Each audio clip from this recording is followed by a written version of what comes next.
Fox Sports. We are Baltimore. We are Southwest. Every win in September is critical for your Rangers. And skipper Jeff Bannister was more than happy to chalk up a one-run win last night. The gritty performance sets up Colby Lewis to lead his team to another series win and a personal best 15th victory of the season. The push for the playoffs continues with the Los Angeles Angels on Fox Sports Southwest.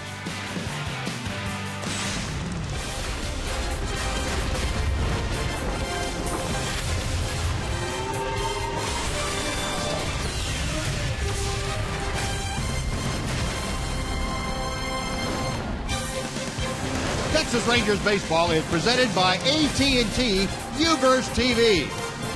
Well, under brilliant blue skies here in Southern California, a bright sun this afternoon, the Rangers look to make hay while the sun shines.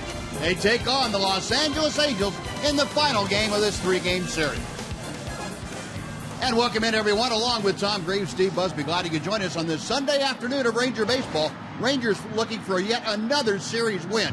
They take on the Angels, having split the first two games of this series. They will turn to the veteran right-hander Colby Lewis this afternoon, Tom. Well, Colby's trying to win his 15th game. He struggled a little bit in his last two starts. He's pitching against the Angels in this ballpark, and generally he's had success here in this ballpark against the Angels. Nice ERA under 4. He's 4-4. Good opponent's batting average. His last start in this ballpark a little earlier this year went very well. He pitched 7 2/3, gave up a couple of runs, only one walk, and struck out 9. Yep. If he can duplicate that today, the Rangers win this series 2 out of 3. They'll be feeling pretty good going to Seattle. There you go. Well, a little consistency is all the Rangers are asking for from Colby Lewis. We'll see if that gets done here this afternoon. Rangers and Angels coming up as Tony Beasley gets that right arm ready to wave around Ranger runners. Rangers and Angels next on Fox Sports Southwest.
Is brought to you by your Texas Ford dealers.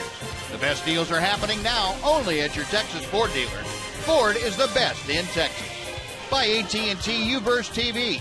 Uverse has more live TV channels on the go than cable. And by Southwest Airlines. Book your low fare now at southwest.com. Well, a very gentle breeze drifting out towards center field. A bright, sunshiny afternoon.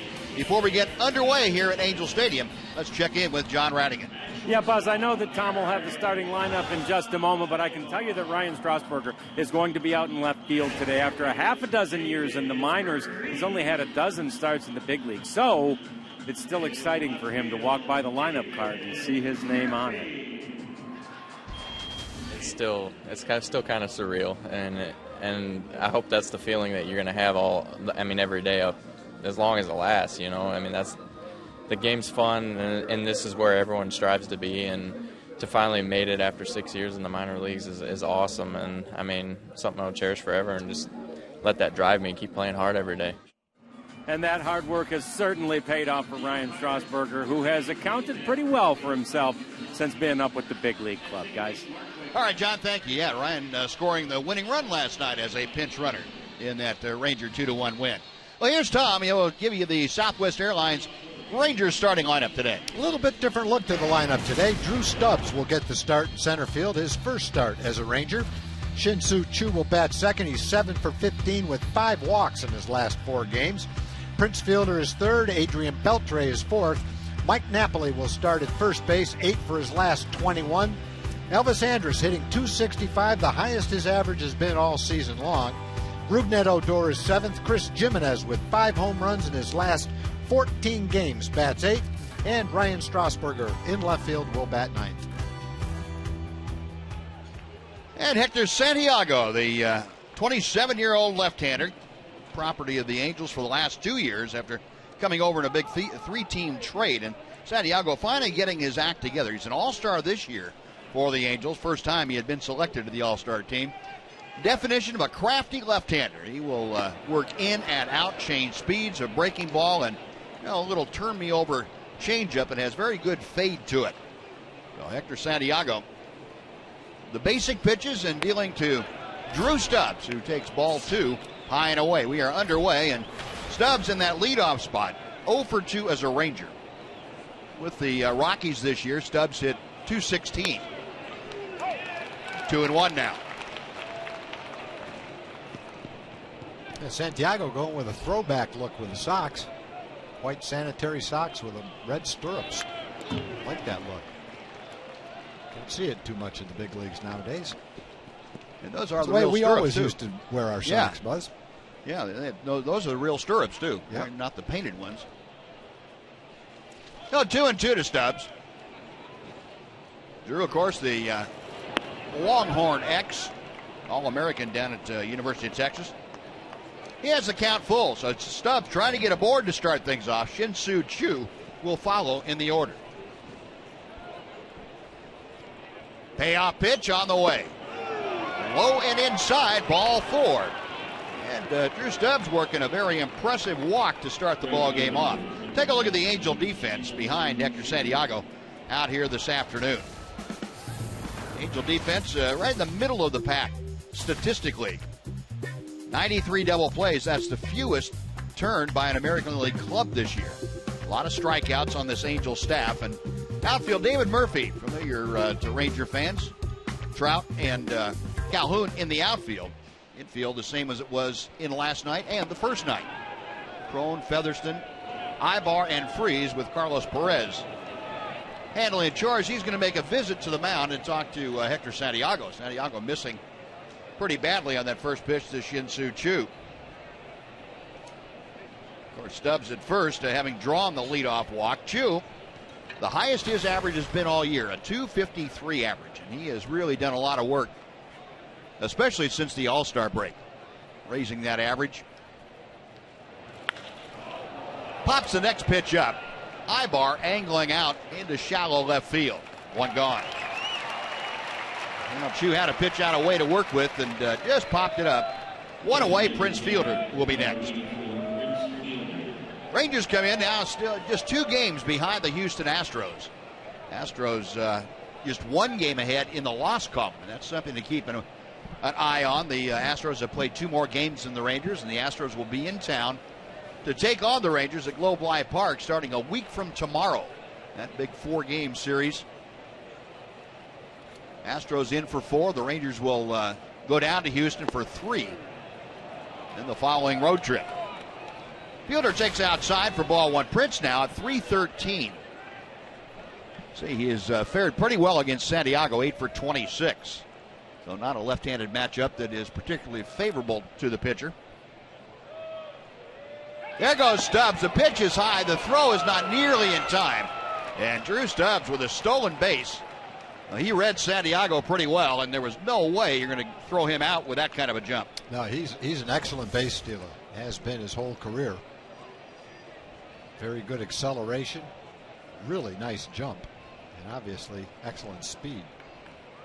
It's as easy a stolen base as the Rangers have had in a long time.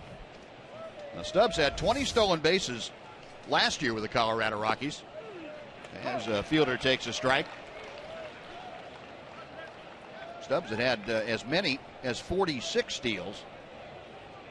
40 steals, excuse me, at the big league level. And that his career stolen base number 150 for Drew Stubbs. 2-1 to fielder. Now 3 balls and a strike. Well, Prince in a hitter's count, trying to get aboard to join Drew Stubbs. Adrian Beltre, the cleanup man, is in the on-deck circle.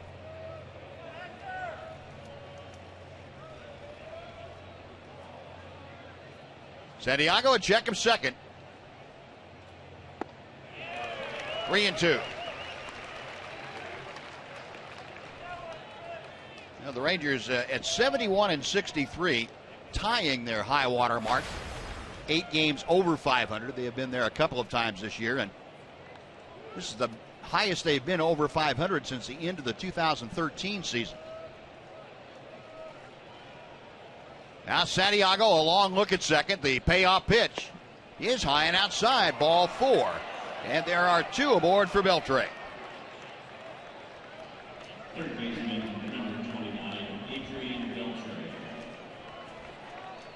Now Santiago, not normally noted for wildness, at least in general. He's had 3 walks each of his last couple of times out. 2 aboard on the walk here in the first inning. Adrian Beltre, a .270 hitter. 0-1. The Rangers had a couple of walks in the first inning from Jared Weaver in yesterday's ballgame. Ended up scoring 1 run, had a chance for more. And that 1 run scored when Adrian drove the ball into the outfield for an RBI.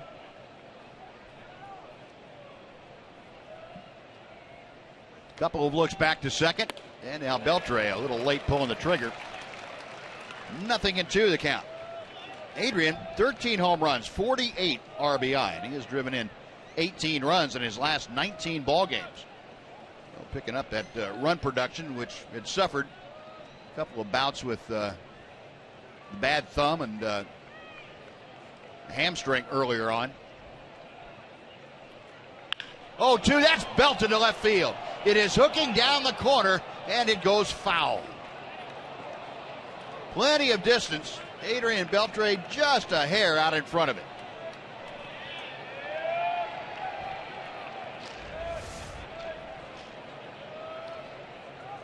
It looked like a breaking ball. Actually a little bit inside. Adrian almost was able to keep that ball fair, but not quite. One of those balls you're hoping it comes down and hits the foul pole as it hooks toward the foul line. Just missed it. Now another 0-2 pitch.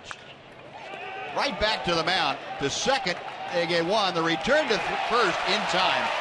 A 1-4-3 double play. And the Rangers go from almost having a 3-run home run to putting nothing on the board. 1 man left after a half inning.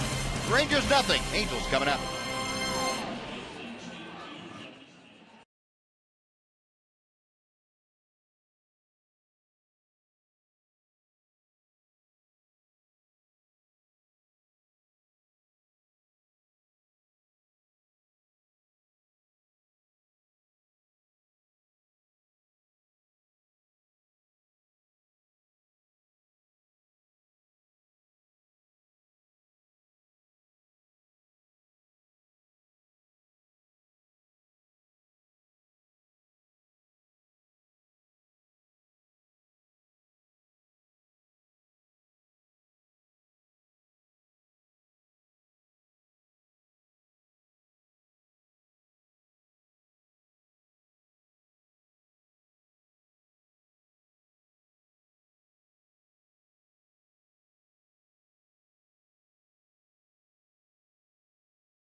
Now Colby Lewis out to the mound, and Tom's going to tell you about the Angels lineup that he will face today.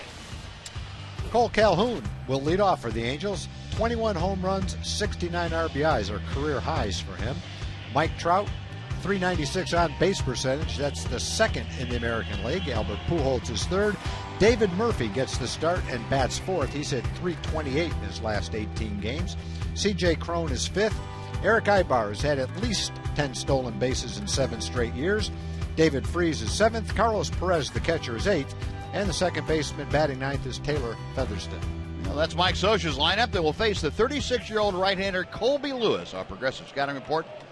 The command of the slider and being aggressive with the fastball and slider in the strike zone. Very important for Colby Lewis. A couple of rough outings in a row. Still a 14-7 mark, but looking to get back on track, particularly with that slider. And against this Angel club, that will be an important pitch for him. Cole Calhoun, a .267 average. And Colby pulling the string a bit as the count even at 1 ball and 1 strike. Calhoun, 21 home runs, 69 driven in, and he has given Colby some fits over the years. A .435 average against Lewis. One of those 10 hits, a home run. Top right off the plate, it's a fair ball. And Chris Jimenez able to handle the hop and throw out Calhoun. One away. 2-3 on the putout. Take a look at the rest of the Ranger defense delivered to you this afternoon by Demontron RV. Ryan Strasburger, the start in left field with Stubbs and Chu rounding out the outfield. Colby Lewis, less than 2 walks per 9 innings, 7th lowest in the American League. Napoli, the start at first, Odor and Andrews, Adrian Beltre on the left side, and Chris Jimenez, you saw make that play on Cole Calhoun. Here's Mike Trout, who takes a fastball for strike 1. Trout, a .297 average overall, and he's another Angel that has given Colby some fits. .385 with 3 home runs. Hits that ball well to right field. Chu is back at the track, and that ball is gone. Off the top of the wall, and the first base umpire, Mike Malinsky, said that hit beyond the yellow line, and Trout, with his first home run in 28 ball games, gives the Angels a 1-0 lead. They almost had one last night, hit the top of the wall in right center field. And this one went about a row back, high fly ball to straightaway right field. Fastball down and out over the plate. That's generally not a zone you want to throw him in.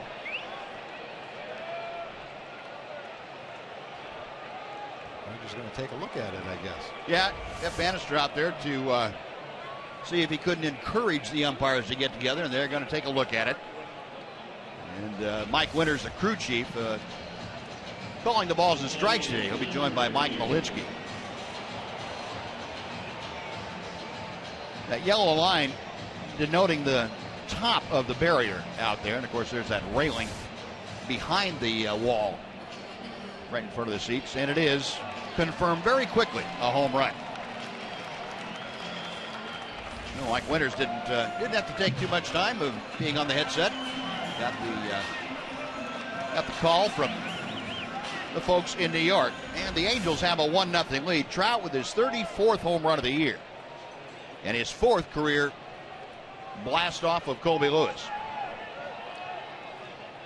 Now here's Albert Pujols. And Colby pumps in strike 1. Pujols, a .247 average with 35 home runs and 80 RBI. See, the first 3 hitters in this lineup have really given Colby a lot of trouble.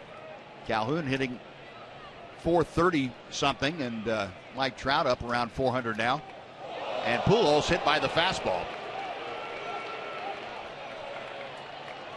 Well, Colby trying to run that fastball in and ran it inside his jersey.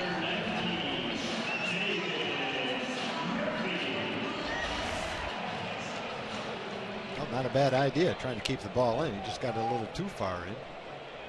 Pujols picks the ball up, tosses it in the Ranger dugout. I don't think he was actually throwing it at anybody, but there you go. There's a souvenir for you. Yeah. Send it over after the game. I'll autograph it for you. No, Pujols at first. Still just one out. David Murphy, former Ranger. Murph, a 289 average with the Angels, 294 overall. You remember he signed with the Cleveland Indians. Got off to a great start, 8 home runs and 38 RBI. 1 ball and 1 strike. Angels got David Murphy and Shane Victorino to see if they couldn't change up their luck in the outfield, particularly left field. They were having problems finding left fielders that could be productive ever since Josh Hamilton and the mess that the Angels had with him. The Angels just didn't have a consistent production from the left field, so they went out at the trading deadline, got Murphy, got Victorino. David Murphy has paid dividends immediately. Here's Josh. Pretty much relegated out of pinch hitting roles, at least for the next little while for the Rangers. 1-2 pitch. Pop foul. Beltre may have room right at the railing. Reaches in and comes out with it. Beltre catching that right in the webbing of the glove, right at the very tip of the glove. And Adrian, with that ball magnet in that third baseman's glove, pulled it back into play for out number 2. That wasn't a simple play because it wasn't a very high pop-up, which means he didn't have time to get to the wall and wait. He knew where he was, knew he was going to make contact with the wall, knew he was going to have to reach over the wall, and he backhands it and snares it right in the tip of his glove. No, 2 gone. Here is C.J. Cron.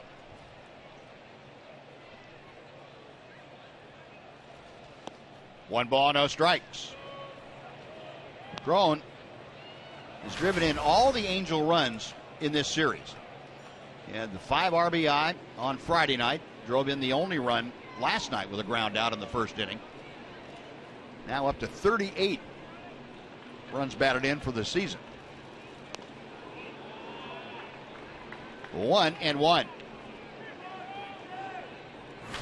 Cron 3 for 8 in the series. 13 games now against the Rangers this year. A .426 average, 18 RBI, and 2 home runs.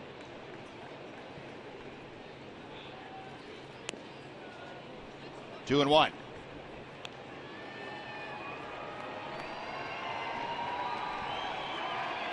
C.J. Cron already this year has set new career highs for himself in hits, doubles, RBI, walks, games played at the big league level. You know, if you think C.J. Cron has had a good season against the Rangers, which he has, he's knocked in 18 runs against the Rangers. Nolan Arenado has knocked in 21 runs against San Francisco and hit 9 home runs against them. Oh, goodness. Eric Hosmer's knocked 19 in against Cleveland and Justin Upton 18 against the Dodgers. So other players have had some pretty good games against an opponent this year as well. Although I think that C.J. Cron might be the least likely of those names to do that kind of damage against the team. Maybe not. Maybe he expects that. Well, I think when you look at the percentage of runs he's knocked in and how many have come against the Rangers, it's probably more dramatic than the other 3. Payoff pitch on the way. Got him swinging. Take that, C.J. Colby with a slider for the strikeout. That'll do it. But Mike Trout goes the other way with his 34th home run of the year. Angels are on the board. We'll go to the second. 1-0 Los Angeles.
Just use hashtag Southwest Data StrongFan, and you just might see yourself in one of our upcoming broadcasts. All this made possible by the good folks at T-Mobile.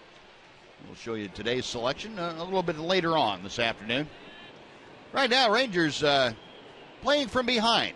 They're trailing 1-0. Mike Napoli will start things off here in the second inning. It'll be Napoli, Andrews, and Odor to face Hector Santiago. And Knack takes outside for ball one. Mike Napoli, whether it's been in a Ranger uniform or a Red Sox uniform, has terrorized his former team in the Angels. He's homered in his last 4 games, 3 with the Red Sox. Going back to the year before. Takes a strike. Napoli in this ballpark has a .340 average with 11 home runs in 26 games. He's had 3 home run games. 2 home run games, excuse me.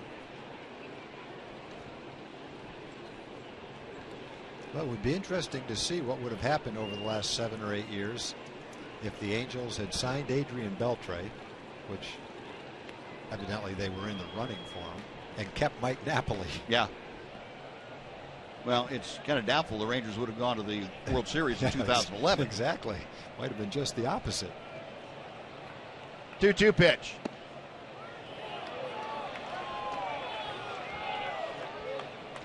Carlos Perez holding the pose, and Hector Santiago a little disappointed he didn't get that call. But the count has gone full, and look of incredulity from Mike Scioscia. That's his standard look. Pitch inside. Napoli draws a leadoff walk. No, Drew Stubbs started the first with a free pass. Now Napoli gets the walk. Third walk issued by Santiago. 1 on, nobody out. Elvis Andrus coming up.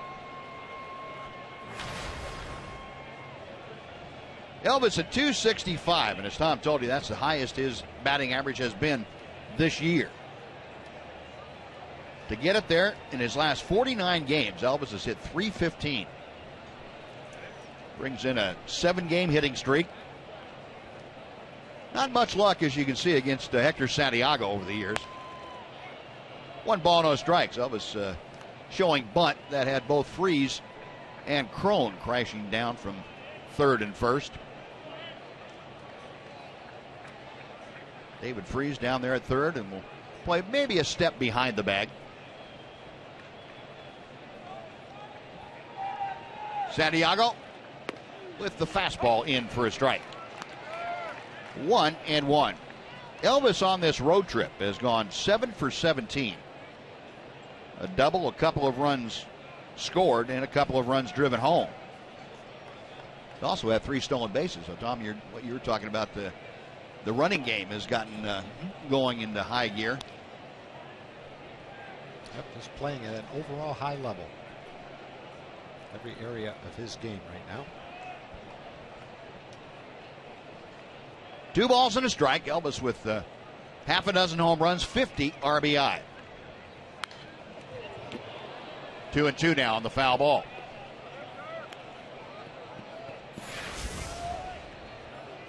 One of those 3 steals, if you remember, in San Diego, he stole home. Quackenbush, the pitcher for the Padres, he just lost track of where Elvis was, and Elvis waltzed on into the plate. One of the most exciting plays in baseball.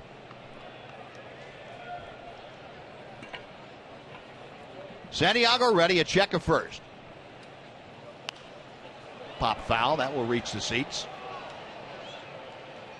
And we will try the 2-2 pitch again. Man with the glove, sitting with his little boy. I don't think his little boy even knows he caught the ball. Reached back and made the play. And acted like he caught a ball before. Didn't jump up and down with it. Take a look. There you go. Draws his glove, caught the ball. Gives it to his little boy.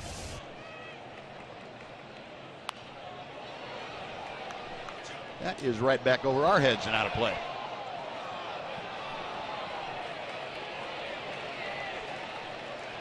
You mentioned that Santiago had made the All-Star team, Buzz. Since that time, hasn't pitched quite as well. His ERA is almost 6 in 9 starts since the All-Star break. Last 3 starts, his ERA is higher than that, giving up 12 earned runs in 10 2/3. So he has struggled. Elvis pops it up, a mile up there, and Freese trying to shade his eyes with the glove. Makes the catch right in the coach's box. That is out number 1. So Elvis fouls out. Now Rougned Odor will come up. Yeah, he had the bad combination, Tom, Hector Santiago, of not pitching well, and the Angels stopped scoring runs for him. They scored a few runs for him early in the year, and all of a sudden that well dried up.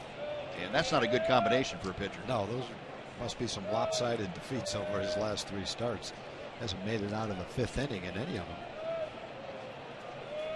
But he's pitched well at home. He has the 4th best home ERA. The other thing he's been able to do all season long is pitch out of jams. Hitters hit below 200 against him with men in scoring position. That ball up the alley in right field and hit deep. Trout was looking at Calhoun, so he couldn't get there. Into second is Odor. On to third goes Mike Napoli. Little miscommunication between Trout and Calhoun. Trout was looking at Calhoun like he expected Cole Calhoun to be able to make the catch. He pulled up a little bit, then Trout realized that Calhoun wasn't going to get there and just took off again. It was too late. A double for Odor, and Rougned has feasted on Hector Santiago. Yes, so. That is his 8th hit in 14 at-bats. That's lefty versus lefty. He got a pitch right near the middle of the plate. He wasted no time. He's pretty well aware that he likes to face this guy, and then Santiago threw him a great pitch to hit.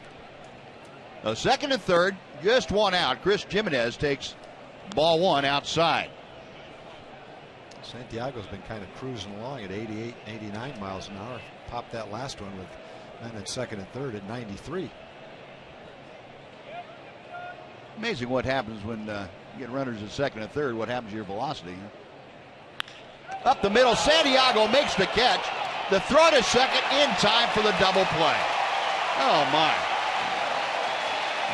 Jimenez hit it right on the button. Santiago picked it off his kneecap, looked at third, and then had Odor hung out to dry at second. And the Rangers again come up empty. They strand 1 after a hit and a walk.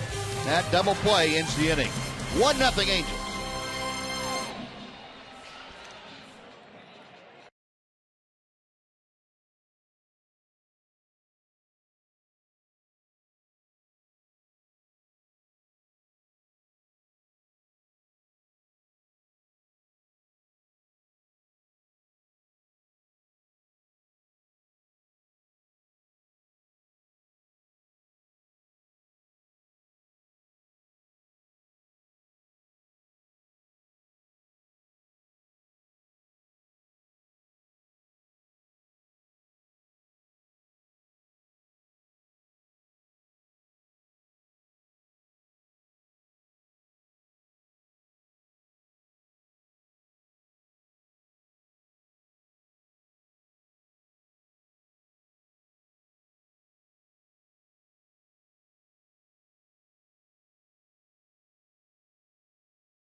By your Texas Ford dealers. The best deals are happening now only at your Texas Ford dealer. Ford is the best in Texas.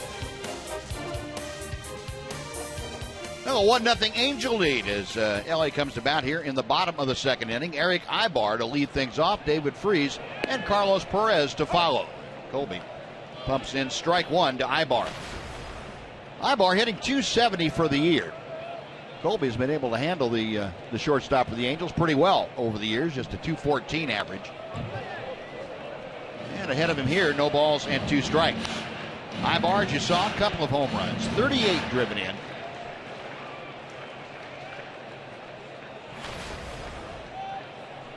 .132 hits this year. That's fourth among Major League shortstops. Ibar, a catalyst for a lot of Angel clubs in the last several years. And he's hit at the top of the order a lot. Lead off and second. He's also hit down further in the order, 7th and 8th, even 9th. Provides good speed. Handles the bat well. An all-around good player. 1-2 pitch from Lewis.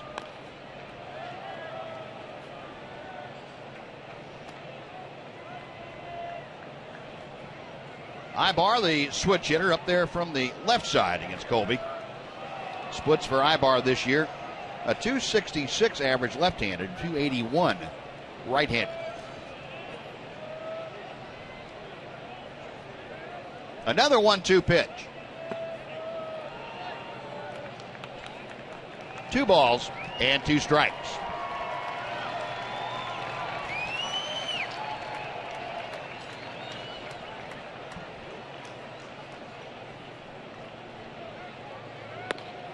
And that's inside. 3-2 now. Ibar hitting 6th in the order today. David Freese, the third baseman, will follow. Colby among the league leaders in fewest walks per 9 innings, less than 2. Payoff pitch to Ibar. Outside, ball 4. Ibar able to eyeball that pitch off the outer edge. He is aboard to start off the second inning.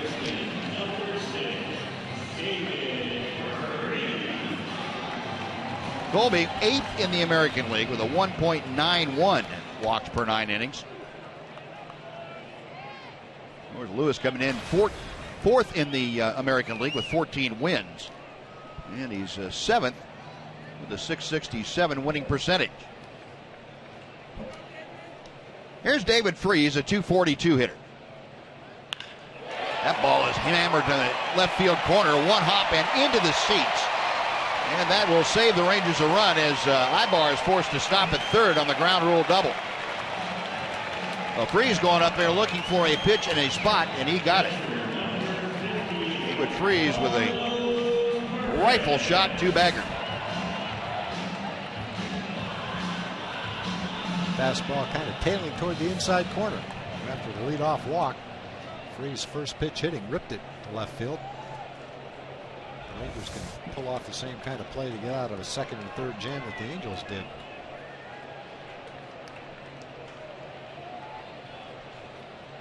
The Rangers now will play the infield back with nobody out. Runners at second and third. Carlos Perez, the catcher, goes after that first pitch and fouls it away. He tried to catch it in his hat, lost the ball and his hat. Yeah. Now he's trying to coax somebody down below, give him his hat back. Almost lost his sunglasses along with it. Guy down below is going to try the hat on before he gives it back. If it doesn't fit, I'll give it back to you. Snap throw down to third. Ibar back as Jimenez hit Beltre darting to the bag. Gentleman right up there, just to the left of the Fox Sports sign. Yeah, that's mine. And it came from up there. 1-1 the count to Carlos Perez. Now 1-2. Perez, who started in the ballgame on Friday night, a .220 hitter, 3 home runs, 16 driven in. Colby now in a position where he can try and go for the strikeout of Perez.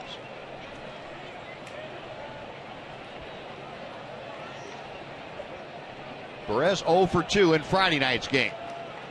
Colby, a check of the runners. Nice stop by Chris Jimenez. That slider down in the dirt in front of home plate. That's one bouncing way out in front of the plate. You're hoping you'll be able to block it. Probably not sure for certain. Bounced and hit the ground and came back toward the hitter a little bit, but Chris was still able to keep it in front of him. So the count evens up now at 2-2.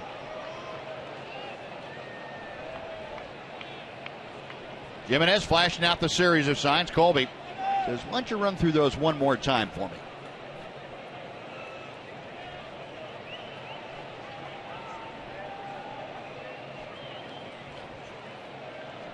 Colby dangling that right arm down by his side as he leans in for the sign.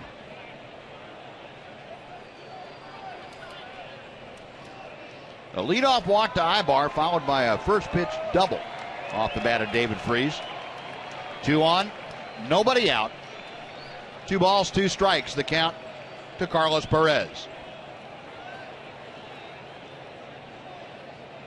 Now Colby ready. In the dirt and gets away from Jimenez. Here comes Ibar to score. Down to third goes Freese, and the Angels are in front 2-0 on the wild pitch. Well, he got the first breaking ball. Chris Jimenez did to be able to block it, not this one. Well, Colby's going for the strikeout there with men on second and third, trying to get Perez to offer it a breaking ball out of the strike zone. It's a little too far out of the strike zone to get him to be tempted for it. Not too far out of the strike zone for Chris to be able to block it. Yeah, the one before that bounced was right in line with home plate. And so Chris, as long as it bounced straight, he was okay. And that pitch down and away. Perez eyeballs it into Jimenez's glove for ball 4. So 2 walks in the inning. Runners at first and third now. Still nobody out. And Taylor Featherston, the number 9 hitter, will come up. The point I was going to make about the breaking ball, when it's toward the left-handed hitter batter's box, you're not really sure which way it's going to kick because you've already pulled it. And Chris couldn't get his body squared up to try and block that and went off to the side as a result.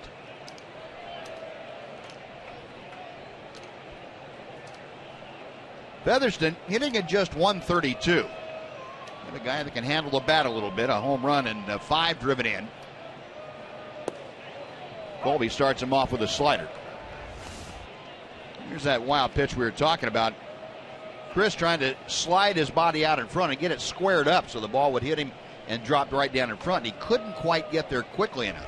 That was a little too far outside for him to really get squared up to knock that ball straight down. Went off of the right side of his body and away for the wild pitch. Base hit to left field. Freese will score. Perez stops at second. The Angels have a 3-0 lead. Featherston driving in just his 6th run this year. Featherston only a 132 hitter. A fastball that he liked down and inside part of the plate. That ball pretty well. 2 walks, 2 hits in the inning, 2 runs across for the Angels. Mike Maddox out to talk to Colby Lewis, who a little bit steamed right about now. Not real pleased with his execution and not real pleased with the way things are going this inning. The 2 walks, I would guarantee you would eat it, Colby. And that's my bad. You know, Ibar, as a leadoff hitter of the inning, he's a decent hitter, 270, but he's only hit a couple of home runs, and Colby was ahead in the count. And so I'm sure you're right, Buzz. I'm sure Colby was not very happy walking Ibar to lead off the inning. A guy that's not a power threat. And then Perez, the 8th hitter, 220 hitter.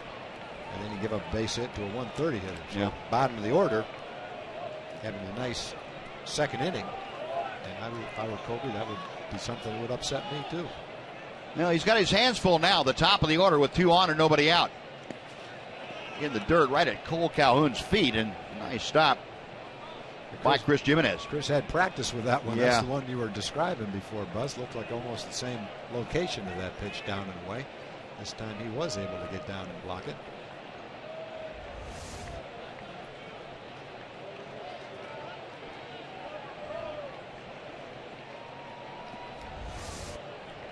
Yeah, that's the kind of practice you don't really like to have. No. 1 ball, no strikes to Calhoun. Now 2-0. Calhoun tapped one right out in front of home plate that Chris Jimenez pounced on and threw him out to begin things for the Angels.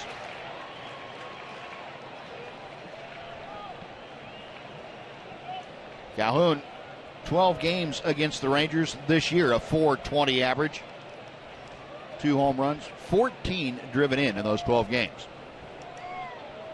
Got runners at first and second, nobody out here in the second.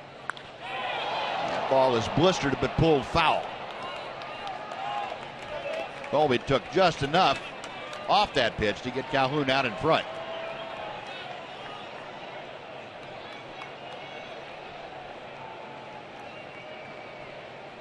Angels play good baseball here at home. They have the entire year. They're 40-28 here in Anaheim. Their offense, though, has gone into a pretty deep funk for the last 3 to 4 weeks. Base hit to right field. Stopping at third is Perez. The bases are loaded. And Mike Trout coming up.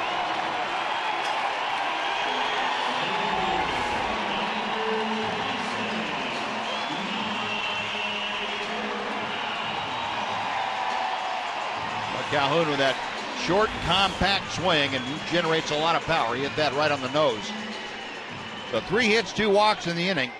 Bases full. Trout at his 34th home run of the year, going the opposite way his first time up. 3 career grand slams for the 23-year-old.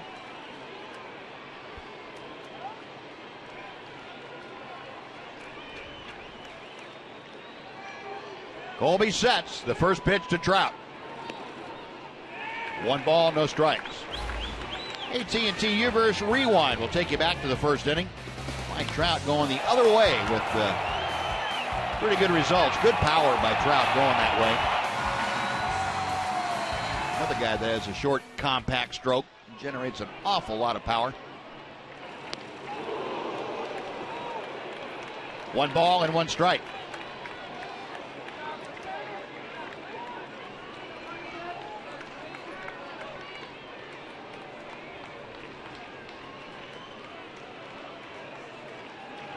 Trout, a .298 average, is Sam Freeman loosening in the Ranger bullpen. Good pitch by Colby, got it in about belt high, and Trout pretty well tied up, able to foul it off. It's not that Trout can't hit a pitch that's inside and belt high or higher. It's just that he doesn't hit it as often as he hits the ball that's down and out over the plate. That's a recipe for getting ripped if you throw him down and out over the plate. Throw him up and in, you do have a better chance. A 1-2. Colby out in front of the count. He is set. Trout to center field. Stubbs makes the catch. Tagging at third.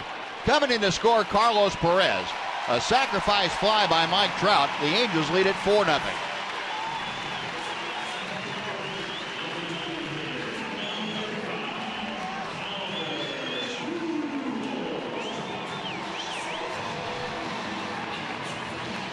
Trout with his second RBI of the day, 76 for the year now. And Albert Pujols comes up with runners at first and second and 1 away.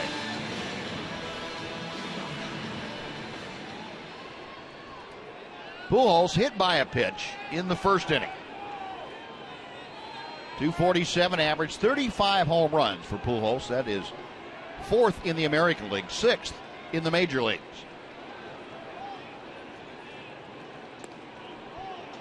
Nothing and 1. With runners in scoring position, not nearly what you would expect from Albert Pujols, just a .223 average. Got Featherston at second base and Cole Calhoun at first. In the Ranger infield, several steps around to the left for Pujols. The 0-1 coming from Colby.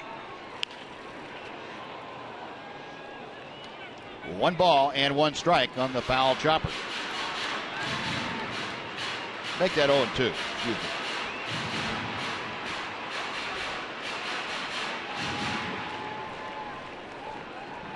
Pujols 0 for 3 last night, 0 for 5 in the series, and riding an 0 for 8 as he stands at the plate.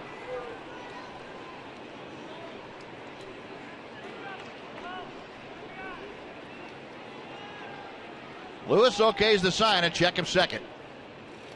Got him swinging. Wow. Good slider down and away. Pujols couldn't reach it. That is a very big out number 2. Remember, Pujols doing that very often, offering it a pitch that far out of the strike zone with that kind of a swing.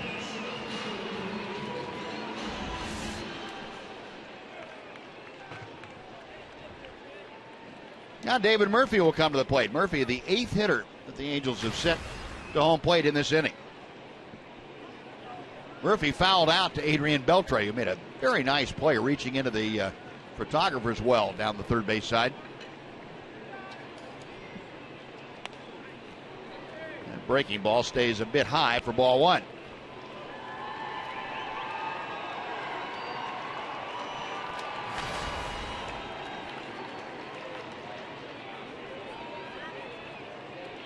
Murphy, a Ranger from 2007 through 2013. 270 hitter, 275 hitter. Long run in. Strasburger and battling the sun. He fought for that one. Going toward the line, and he's able to make the catch, and that is it for the Angels. They scored 3 times, though, on 3 hits and leave 2. After 2, it is the Angels 4 and the Rangers nothing on Fox Sports Southwest.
Come out and help us red out the ballpark in a pivotal AL West showdown against the Houston Astros. And it's also just one of just 2 chances left this season to enjoy Dollar Hot Dog Night. Don't wait to get your tickets for this important matchup at TexasRangers.com. Good job, Buzz. I had it. Fortunately, I was finished reading our promo just as I looked up. That was in the class of too hot to handle for 65-year-olds. Go ahead, boy, Johnny. Strasburger, a drive to right field. That settles into the glove of Cole Calhoun. That is out number 1. Yeah, that one, did we get a mark back here? No mark. It wasn't that hard hit then. Let's put it this way. If you stuck your hand out, it might have been hard enough to break your finger. It would have hurt for a long time. Ask Rick Manning. Yeah, it would have hurt for a long time. I know that. I've said this before, but one of my bucket list things as an announcer is to catch a foul ball and have the pitcher still be looking at the foul ball and just throwing it back to him right straight out of the booth. Here you go, Santiago. Problem is, it's a little bit too far. It's a little bit too far. You may need to get a cutoff man, I think. I think I could get it over the screen. Could you, from here? Yeah, and then Chu could catch it and throw it back out there for me. Yeah. Well, you can try that. If I tried to throw that, my arm would fly off in about 6 different pieces. Yeah, mine would too. 1-2 pitch, and Stubbs fouls it back. Drew a walk in his first at bat this afternoon. Up there with 1 out, bases empty. Rangers down 4-0 here in the top of the 3rd inning.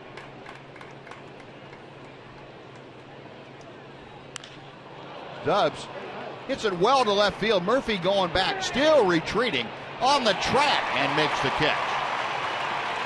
A long out number 2. Stubbs gave it a pretty good ride. Now, Shin-Soo Choo coming up next. We're going to send it back to Rick Renner for a Mazda game break.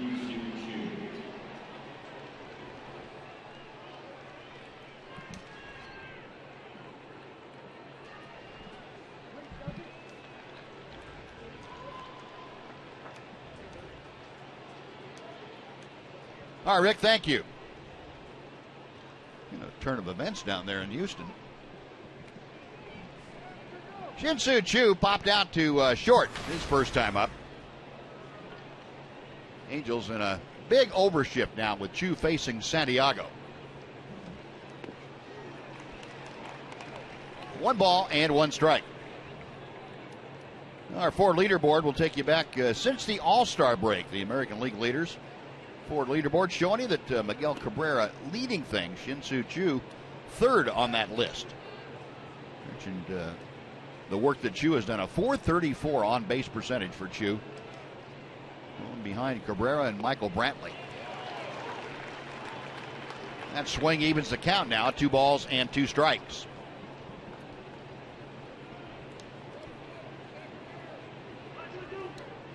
Santiago back to the plate. Choo almost walked into that one. Santiago had been staying away and all of a sudden came up and in, and Choo was thinking away. So, full count. Santiago's payoff pitch. Call, strike 3. Choo caught looking. Santiago nailed down the outside corner. And it's a 1-2-3 inning for the Angel left-hander. We played 2.5 in Anaheim. Angels 4, Rangers nothing.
Power stats, talking about the TCU product. Jake Arrieta, look at these numbers. 8 innings of work yesterday. No earned runs, 4 hits. His 4th straight start without allowing an earned run. That includes his no-hitter, of course. Last 15 starts, he has gone 12-1, an ERA of just a little bit less than 1. That is some pitching. Jake Arrieta. Boy, when you watch the highlights, you can see why. That's some unhittable stuff he's featuring right now. Mid-90s fastball, sharp slider, good changeup, throwing it where he wants to. Yeah, four pitches. He has pinpoint command of all of them right now. Hitters don't have a chance. Well, C.J. Cron leading off the Angels' third inning. Cron struck out first time he faced Colby. And he pops one out of play. Another little tidbit for you. Chris Bryant of the Cubs. Lots happening in Chicago these days. Hit a home run today that StatCast have projected it at 495 feet in Wrigley Field. Went off the scoreboard, the new scoreboard out there. 1-2 pitch. 2-2.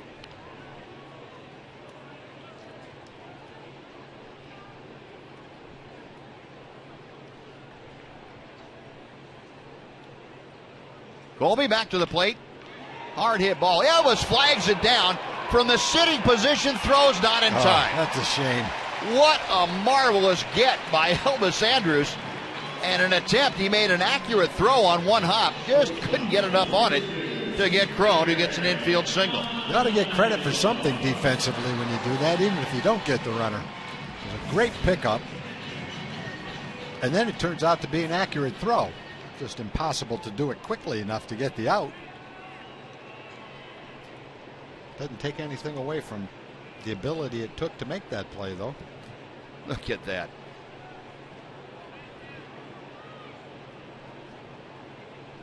You young players, don't try that at home. That's a trained professional out there doing that. They don't have to worry about it because they wouldn't get to it anyway. It would just be a lunge and a reach and getting the ball back from the center fielder. And Tom, you mentioned Elvis's all-around game has really picked up several notches, and that's a good indication right there. Yep. Just one error in his last 35 games, but he's getting to balls as many as anybody in baseball right about now. Yeah, and Elvis would be the first one to say, in fact, he has said it, talking about the focus that he has now, closer to 100% than it's ever been. Occasionally, he would say his mind would wander a little bit out there. He'd be caught without great concentration. And that's something he's working on every pitch now. And that's what it takes defensively to be a Gold Glove infielder. You have to be alert on every single pitch. As soon as you're not alert, that's when the ball's going to be hit to you. Sounds like something that would be easy to do for a big league player, but when you're playing every inning, every pitch of 162 games for 6 months, occasionally your mind is going to wander.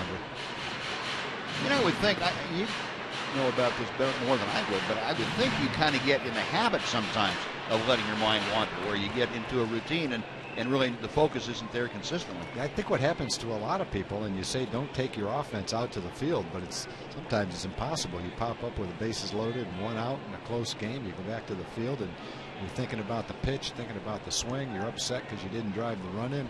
It's pretty hard to block those thoughts out. That's what you have to try to do when you're on defense. You get another look at Elvis's great catch on the one hopper. And he was so fully stretched out. Normally you see him be able to gather himself, get onto his feet and make a throw quickly, but he was so stretched out just getting that ball in his glove he couldn't do it. Still a great play even to come up with it. 1-2 the count to Ibar.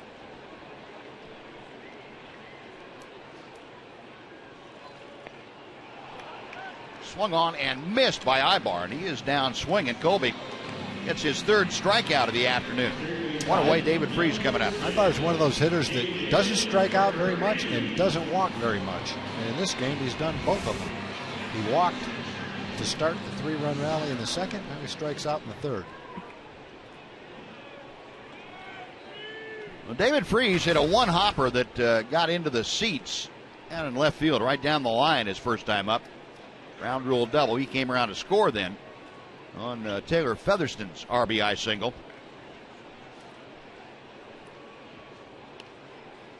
And C.J. Cron driven back by a Colby Lewis throw.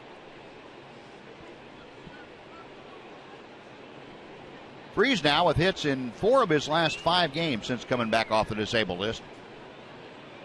Missed 36 games with that fractured right index finger. Takes the slider for strike one.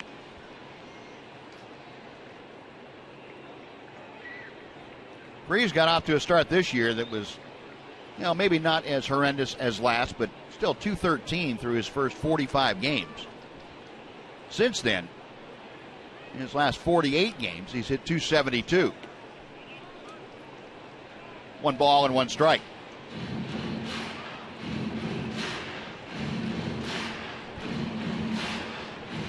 Well, Colby just about ready to throw his 60th pitch of the afternoon. Works with 1 on and 1 out here in the 3rd inning. Angels have gotten to Colby for 4 runs on 5 hits, and uncharacteristically a couple of walks, both of whom have scored this afternoon. Good slider. Colby has regained the command of that pitch.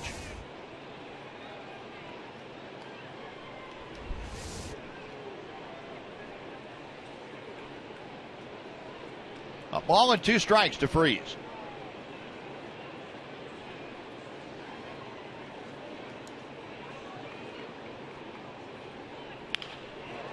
Double play ground ball. Elvis will do it himself. Stepping on second, fires to Napoli. And the 6-3 twin killing takes care of Crone and the Angels. No runs a hit, nobody left. After 3, Angels leading 4-0.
You by Southwest Airlines.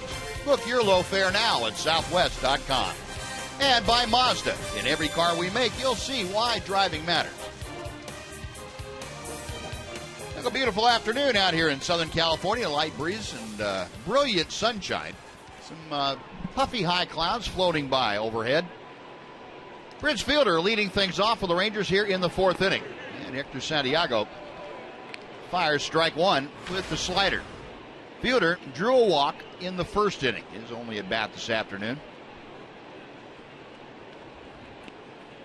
Another breaking ball, and that a little slower variety, the curveball from Santiago. 1-1. Rangers no runs on just 1 hit. The only hit they've had, Rougned Odor's double. Santiago has chipped in 3 walks this afternoon. Rangers have not been able to get anyone across home plate yet. 2-1 to Fielder. Now 3-1. So Santiago, who walked the leadoff man in the 1st and then again in the 2nd, threatening to do so here in the 4th inning.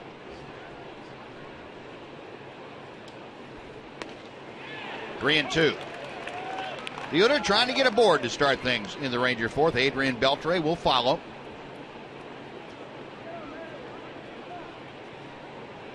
Rangers playing the 6th game of this 10-game road trip. Finish up here this afternoon, then it's on up to the great Northwest to take on the Mariners. 4 games at Safeco Field. And Fielder caught looking at that fastball away. The exact same spot as the one before it. Second straight strikeout for Santiago. One away here in the 4th, and Adrian Beltre coming up. is doing some painting.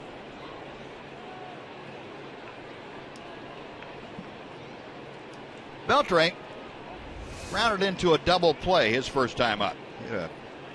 One hopper right back to the mound that Santiago turned into a 1-4-3 double play that ended the Ranger first. Second time in this series that Adrian, in the first inning, has come up with 2 runners on and grounded into a double play. Rangers still have not grounded in to many double plays. 83 coming into today, so now 84 they've grounded into. That's the fewest in the American League. 2-0 pitch. In at the knees, 2-1.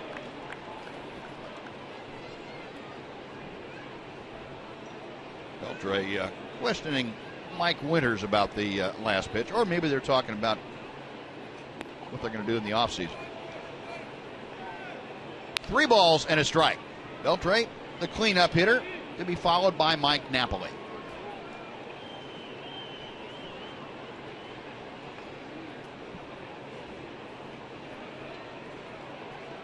Santiago with his 60th pitch of the afternoon.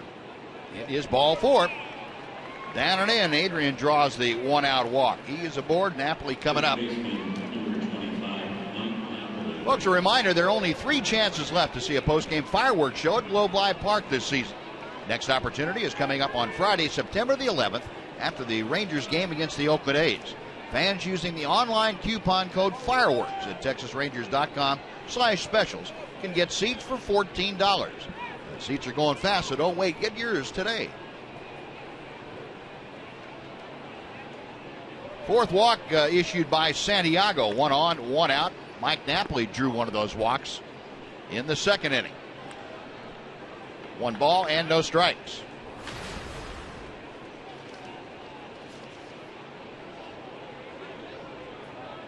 Napoli 2 for 8 in his career against Hector Santiago.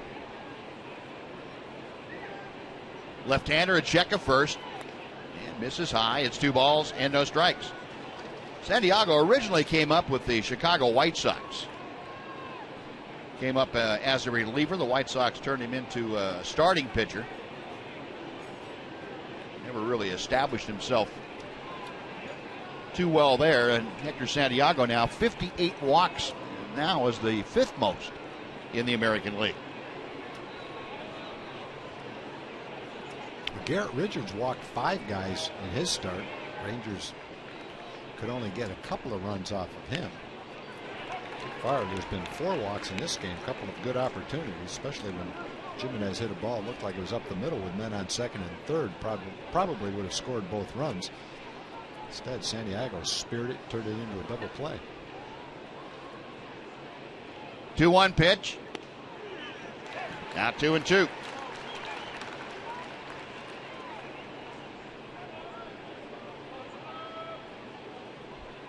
Napoli back for his 2nd tour of duty with the Rangers. Came over on the 7th of August from the Boston Red Sox. Rangers exchanging a player to be named later for Nap. 2-2 pitch. Come back and try it again.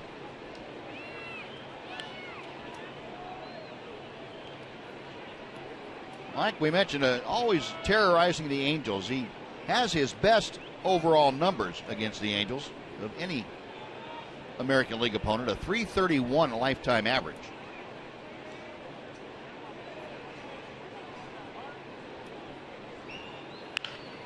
And another chopper foul.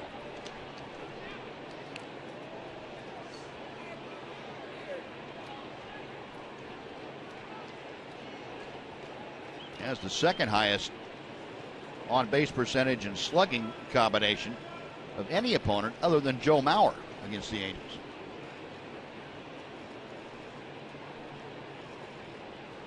Santiago again ready for another 2-2 pitch. Towering drive down the left field line, but it's hooking and about 20 feet foul as it goes by the pole.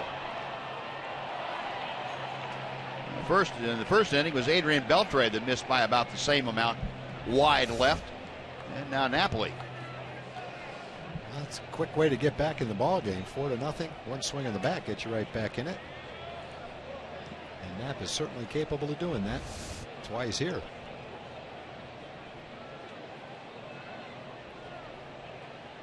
Now the next pitch from the left-hander. Slowly hit out toward Ibar. He has only one play. It's Napoli at first. Beltre in safely at second, but he's there with 2 outs now for Elvis Andrus. Shortstop, number 1, Elvis Andrus. Elvis hit a foul pop to David Freese, the third baseman, his first time to the plate.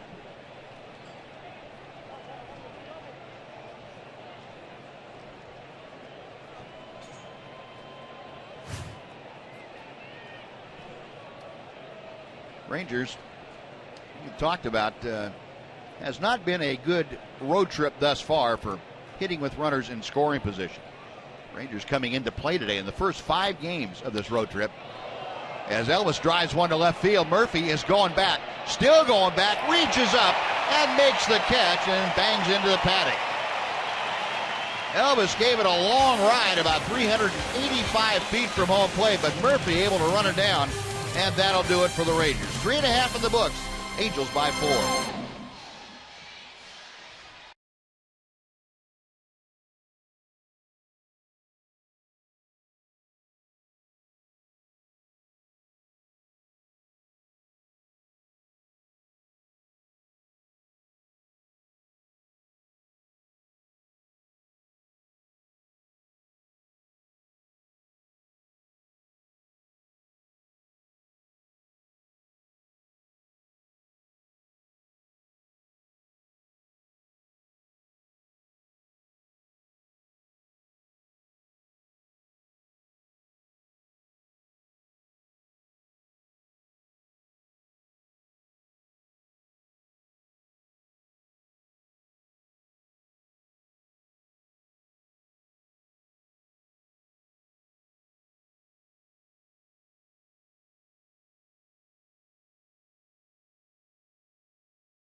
'14 to wear red out to the ballpark. It's red out the ballpark against the division rival Houston Astros.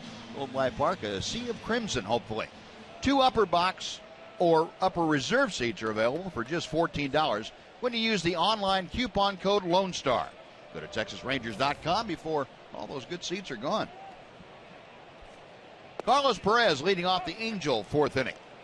And he takes a knee-high strike. It is 0-1. Perez drew a walk in the second.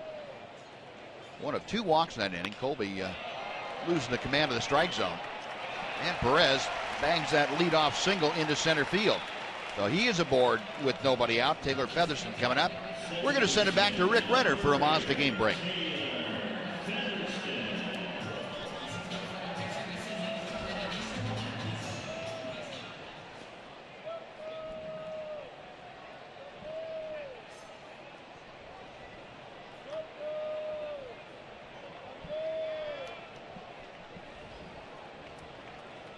All right, Rick, thank you.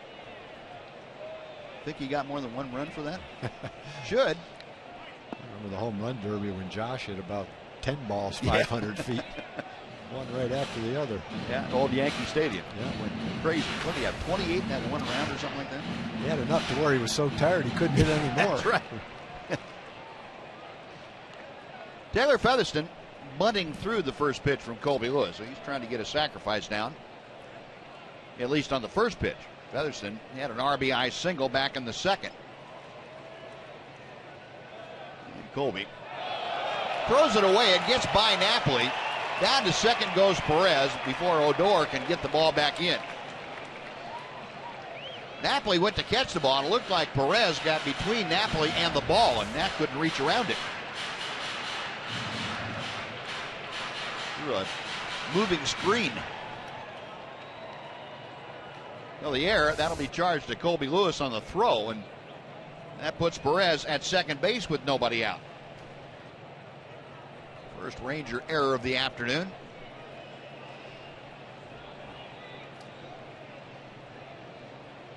Oh, 1 pitch. A bunt, and it's bunted foul. It is 0-2.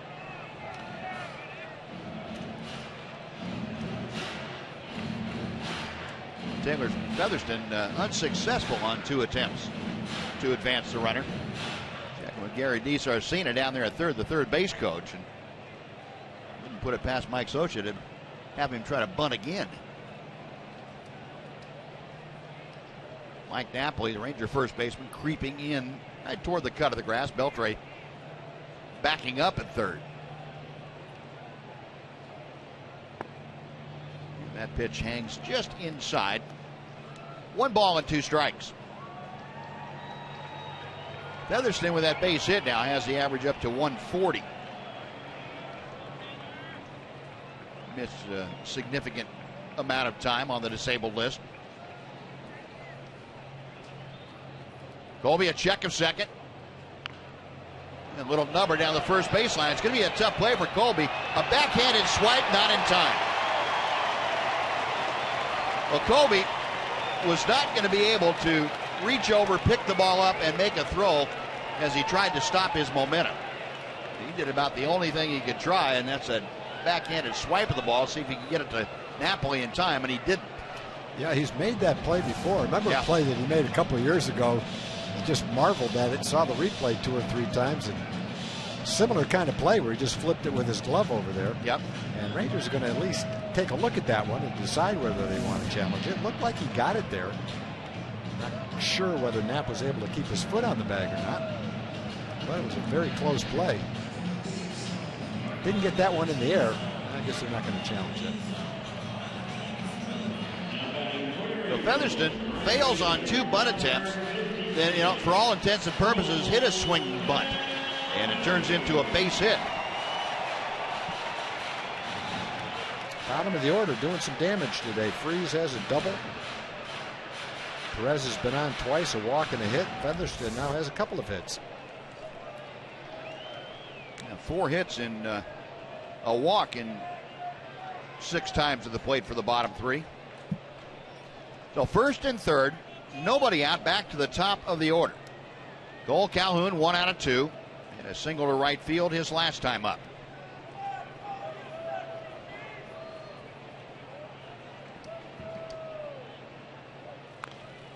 Nothing in 1 on the little topper foul. Angels now 4 runs on 7 hits. Calhoun with one of those, and a solid single to right field in the second. Also topped down in front of home plate. Chris Jimenez threw him out in the first. Got Perez at third, Featherston at first.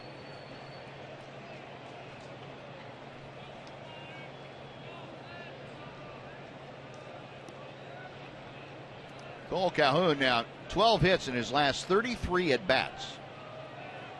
About a 365 average or so, and that follows a 1-for-22 streak that he had been in.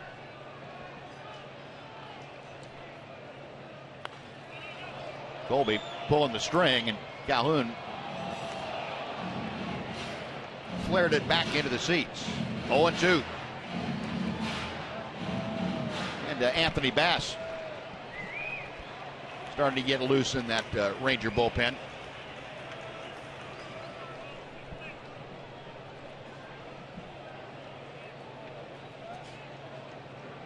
Rangers at double play depth up the middle.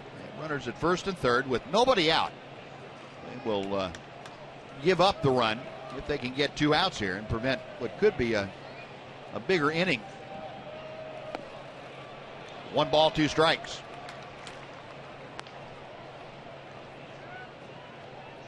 Cole Calhoun batting leadoff for his 43rd game this year. He's hit just a bit over 280 as the leadoff man. Provides some run scoring or run producing power at that leadoff spot.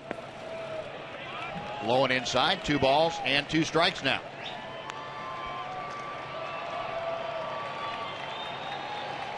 McColby up over 70 pitches here in the 4th inning.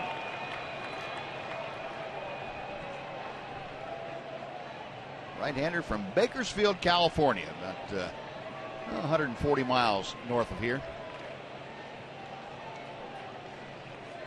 The 2-2 is on the way. We'll try it again.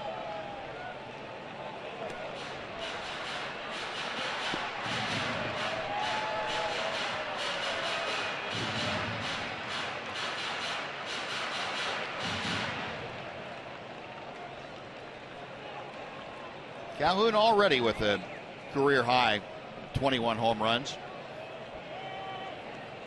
That's the most that an Angels right fielder has had in a season since Vlad Guerrero had 27 back in 2006.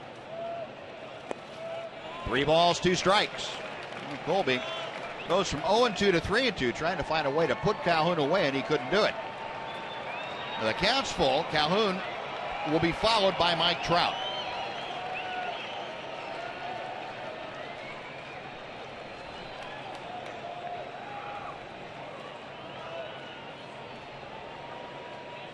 Calhoun settling back in the box. Colby leaning in for the sign from Chris Jimenez. Now time called.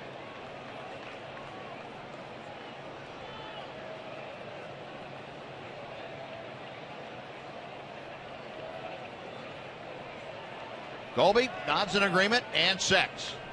Featherston on the move. The pitch is popped down out of play down the left field line. We will reset and try it again at 3-2.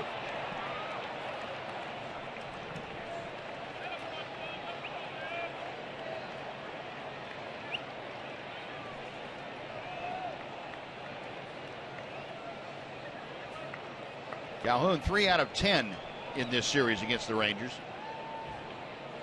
And for the Rangers, that is marked improvement.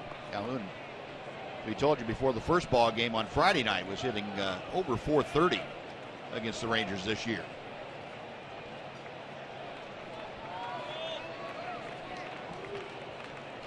He settles back in. Colby reading the signs.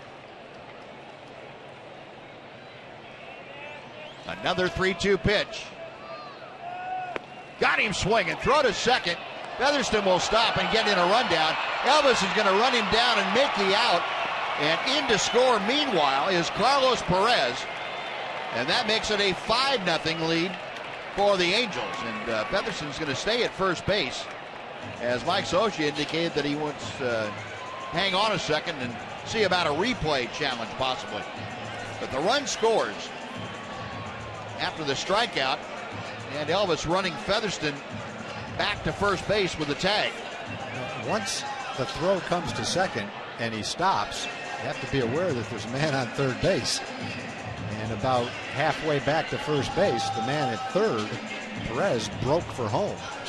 Elvis was on the dead run trying to make the tag at first. He got the guy at first, but in the meantime, the guy came home from third. Once Elvis gets halfway toward first, someone's got to yell, there he goes. And Elvis turns and throws him out at the plate. You end up with a man on first and no runs rather than nobody on base and a run scoring. Well, the strikeout, throw him out, double play, but a run scoring is the Angels basically steal a run from the Rangers. A 5-0 LA lead. And here's Mike Trout with the bases empty. Takes a strike, 0-1. Trout has homered and hit a sacrifice fly. 2 RBI this afternoon, now 76 for the season. Chops it foul. Colby, a quick 0-2 advantage in the count.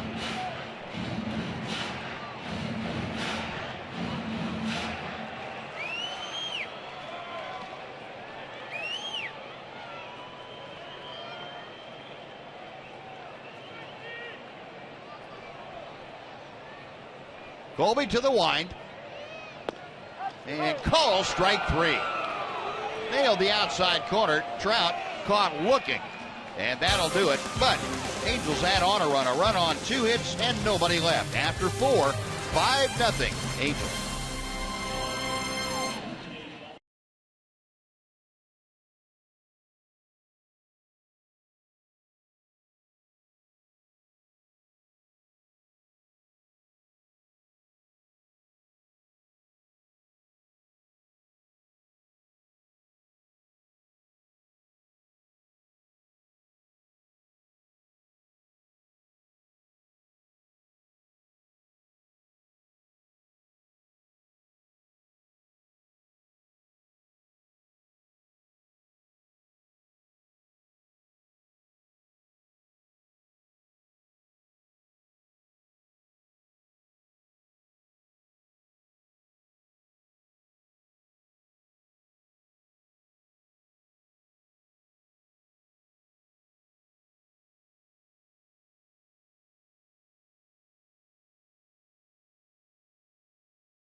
Here as the Rangers move up the coast to Seattle after this one. I went down to Newport Beach one of these days for lunch trying to get pictures of one of my favorite lunch spots there, and I found some other pictures that trumped the lunch spot.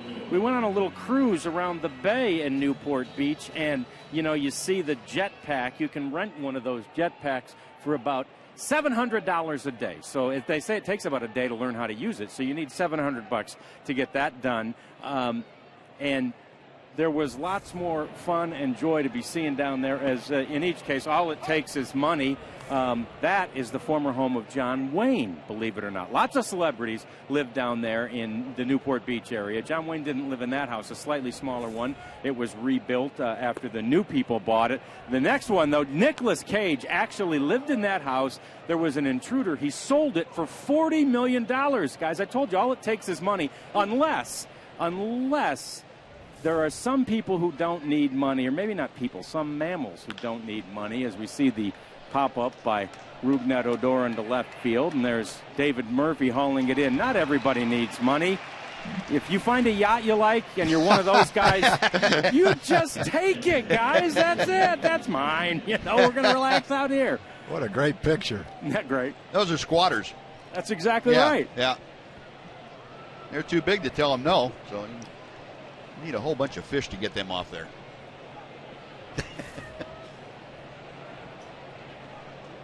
Rougned Odor pops out to shallow left, one away, and Chris Jimenez now coming up.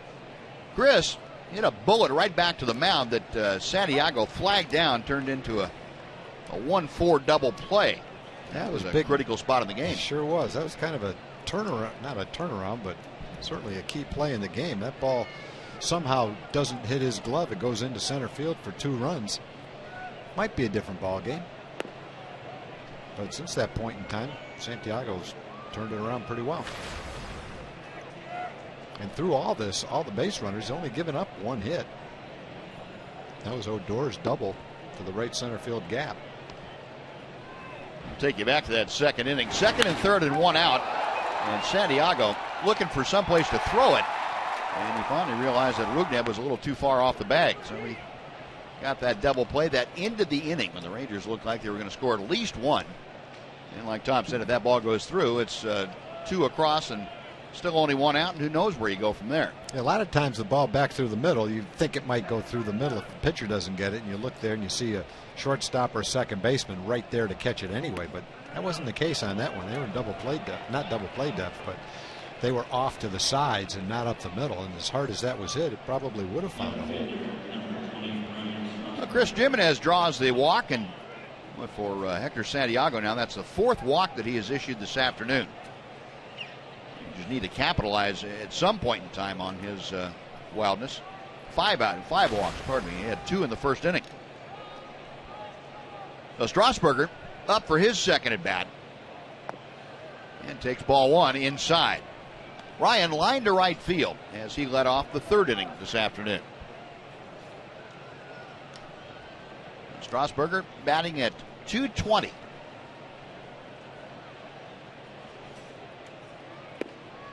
Check swing strike. That evens the count.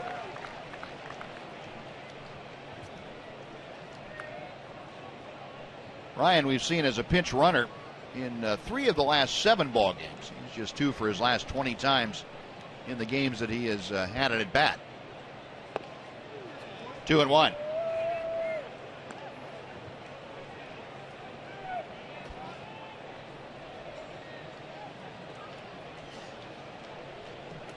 Strasburger up with the Rangers since the first week in August. Hit .278 down at AAA Round Rock this year. 2 balls, 2 strikes.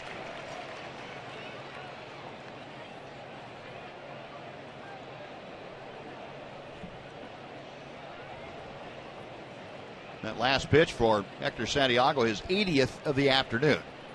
44 strikes, 36 balls. Popped up, foul territory. Crone right at the railing and makes the catch as it just barely stays in play. That is out number 2. Center fielder, number 15, Drew Stubbs. Now Chris Jimenez staying at first in this foul pop. And it takes the Rangers back to the top of the order. Drew Stubbs up for his 3rd plate appearance.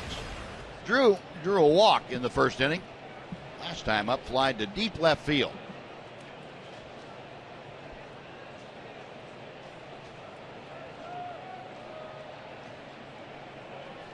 Stubbs a career .245 average. And he takes strike 1 here. Drew has seen action with Cincinnati, whom he came up with in 2009, Cleveland, Colorado, and now the Rangers.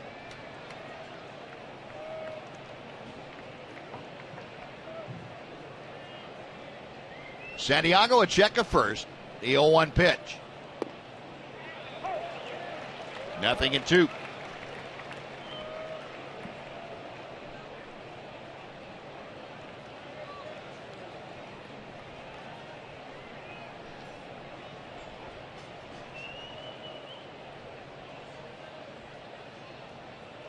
Left-hander back to the plate. Call strike 3. That comeback fastball, and Stubbs locked up at the plate. No runs, no hits. The Walker left stranded. We played half the ball game. The Angels 5, the Rangers nothing.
today. Next Sunday, the Rangers are giving away a T-shirt to commemorate Adrian Beltre's 400th career home run.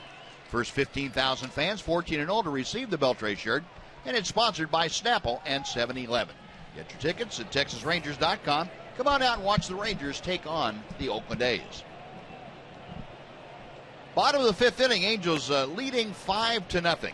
And Albert Pujols leading things off, takes ball one. Pujols has been hit by a pitch and struck out. Angels 5 runs on 7 hits this afternoon. Colby tried to get Pujols to swing through it. He did not. It's 2 balls, no strikes.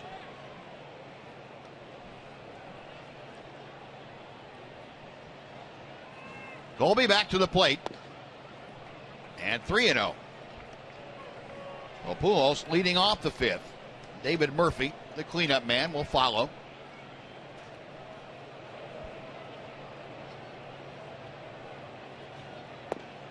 And ball 4 misses. Well, Colby with the leadoff walk. 1 on, nobody out. David Murphy coming up. Let's send it back to Rick Renner for a Mazda game break.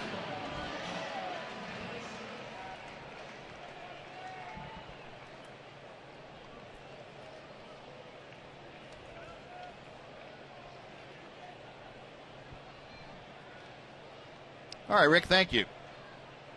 And the wild card updated for you. The Twins now 2 games back of the Rangers and 3 back in the loss column. And Rangers still hanging on to that number 2 wild card spot. Here's David Murphy, and he takes strike 1 from Colby Lewis. Murphy has fouled out to Beltre and flied out to left field. David, a .292 average overall this year. 1-1.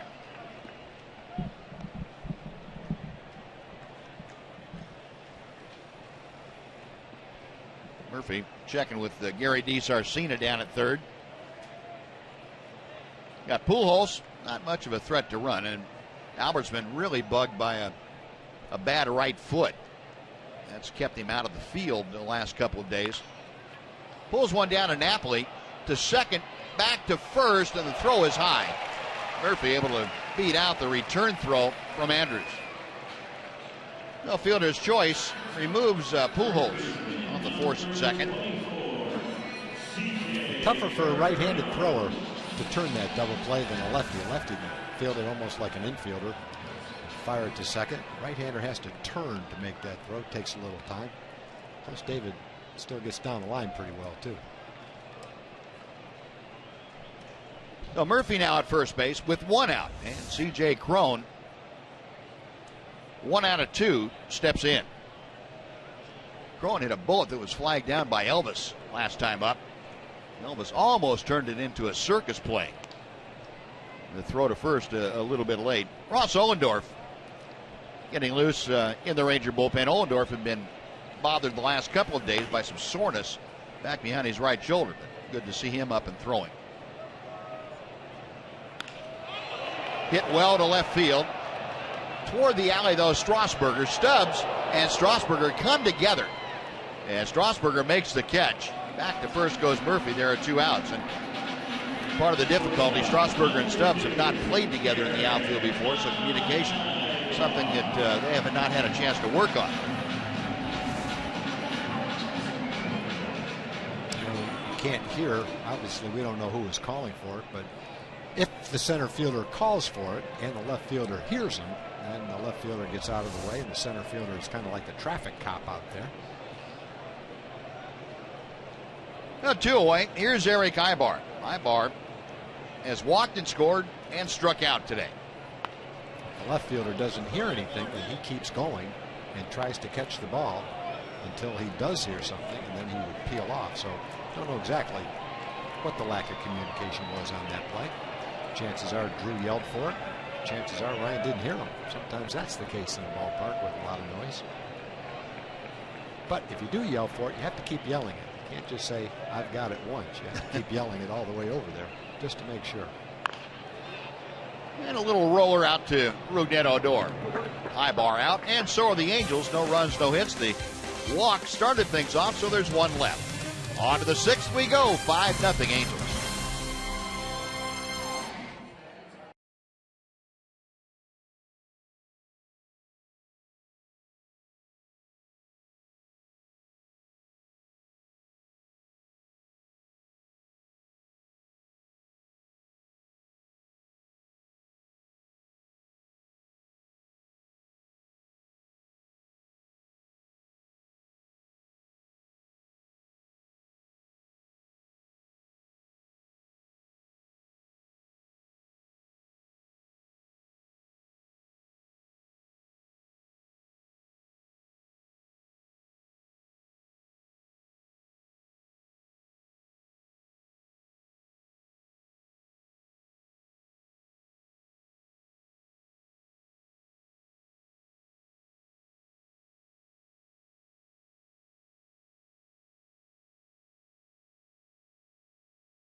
Sonic. Today's jackpot is $1,900 and dinner for two at Sonic Drive-In. If a Ranger hits a home run during this inning, Stanley Newton from Bridgeport will win $1,900. And if a Ranger hits a grand slam this inning, Stanley is going to win $25,000. You can register at any participating Sonic restaurant. Stanley, we've got good news for you. Shin-Soo Choo, Prince Fielder, and Adrian Beltre, the first three hitters here in our Sonic Slam inning. Well, this would be a perfect inning to see a $25,000 winner because it's 5-0 and we need the runs. Choo takes ball one from Hector Santiago. Choo has popped out and struck out, facing the left-hander today. And he deals high. It's 2-0. Rangers just one base hit in the ball game so far. That was a one-out double back in the second inning by Rougned Odor. And ball three misses. So we're about a quarter of the way there, Tom, to get the bases loaded and get the slam possibility set up. Again, Santiago has only given up one hit, so I guess you have to say it's been a good outing for him. But when he walks 6 in 5 innings, basically, it's not necessarily a gem. And Perez out to pat Santiago in the back and say, okay, come on now. You get a 5-0 lead. You don't need base on balls. And generally, you'd be saying, man, Santiago's working on a one-hit shutout, and he's got a gem going, but he's walked 6 guys, so I'm not going to go there. Not getting much for style points on that one-hitter today. No. Well, Prince Fielder up now with Choo at first and nobody out.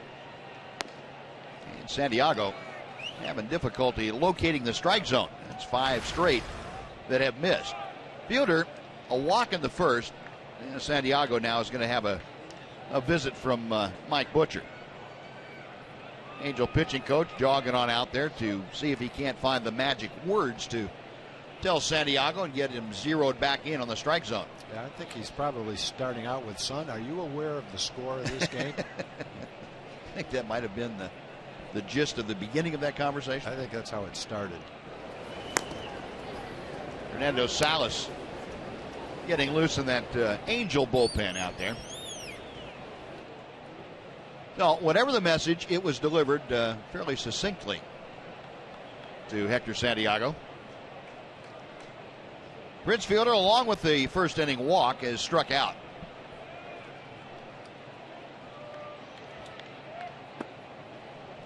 One ball and one strike. Prince still a .313 average. 18 home runs, 73 runs driven in.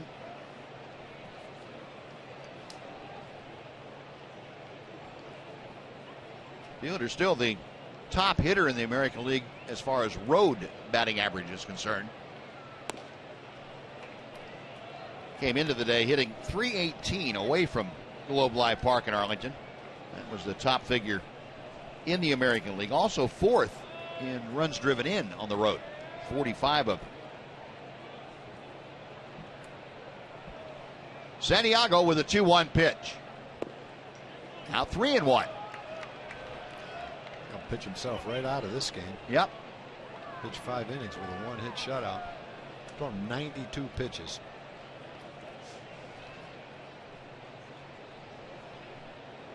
He sets at the bell to check at first. The 3-1 pitch to Fielder. Back and out of play, and that fills the count. Fielder hitting third. He'll be followed by Adrian Beltre. Rangers trying to climb back in this, and the way the bullpen has gone for the Angels, you kind of like the Rangers' chances going down the last 4 innings of this ball game. Angel bullpen has really struggled of late. Payoff pitch, popped up. Going out Ibar, coming on Murphy. Ibar making the call, and he has to turn 13 different ways to make the catch, but he does. Ibar stumbling around out there, battling the sun. But he hung on for out number 1.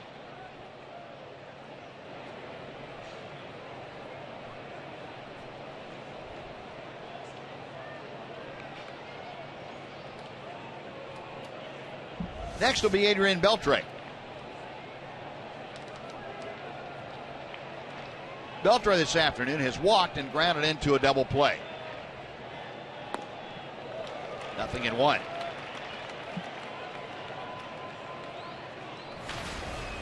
Adrian with the average at .269 as he faces Santiago for the 3rd time. Angel infield. Pulled slightly around to the left. We got a balloon coming onto the field that David Freese will take care of. Kind of looks like the size of my fastball. At least that's what guys told me.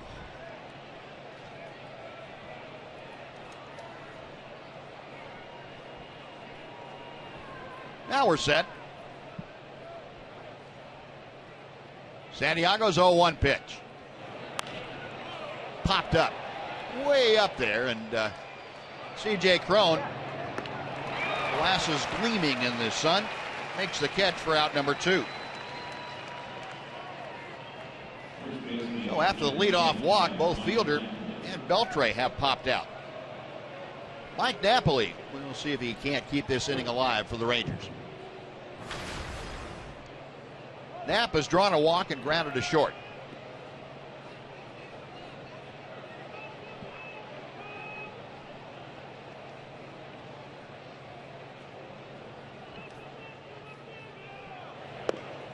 Santiago gets the pitch in at the knees on the inside corner.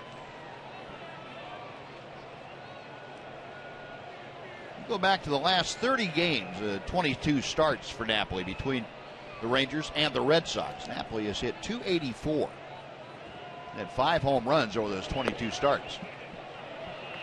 Takes that pitch that was just low. 1-1.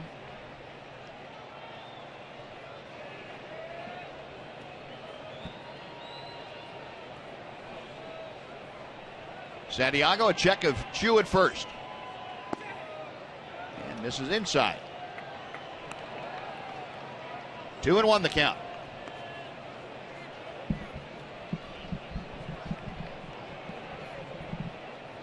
Carlos Perez flashing the signs out. Santiago back to the plate. And Napoli a swinging strike 2.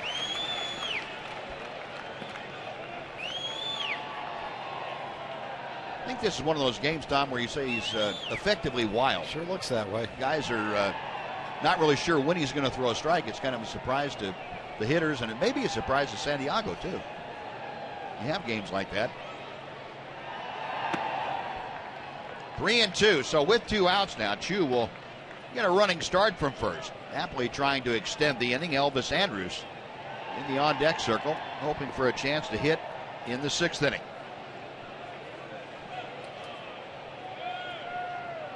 He's at 101 pitches, so probably his last inning. Doesn't have a whole lot of hitters left. He doesn't feature a strike right here. Payoff pitch, 2 on the move, and it's fouled back. Yeah, I would be very surprised if this weren't his last hitter, no matter what happens. 56 strikes and 46 balls in his 102 pitches.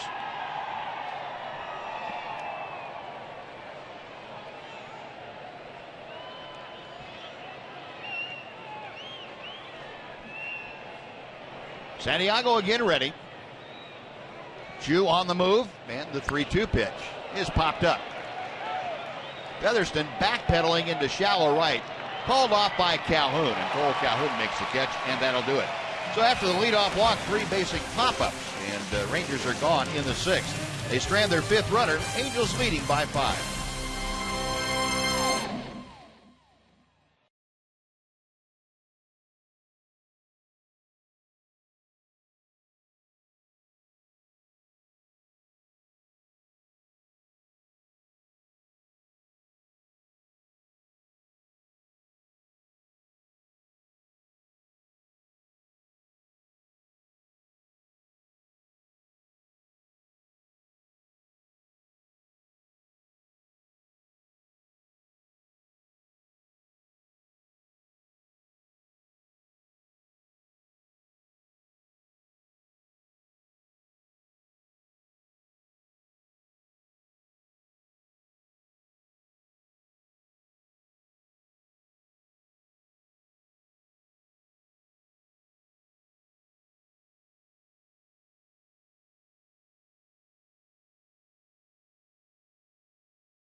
Photo, and today's selection comes to us from Bonnie. Bonnie, we appreciate it. Thank you very much. If you folks would like to submit your photos, just use hashtag Southwest Data StrongFan, and you never know, your picture might be selected to be aired during the game the way Bonnie's was. This is all brought to you by the good folks at T-Mobile. Bottom third of the Angel order to face Kobe Lewis here in the 6th inning. David Freese, Carlos Perez, and Taylor Featherstone. Freese, a double in 2 trips. Doubled and scored in the 2nd, also grounded into a double play. 1 ball and 1 strike. Kobe now just over the 90 pitch mark at 91.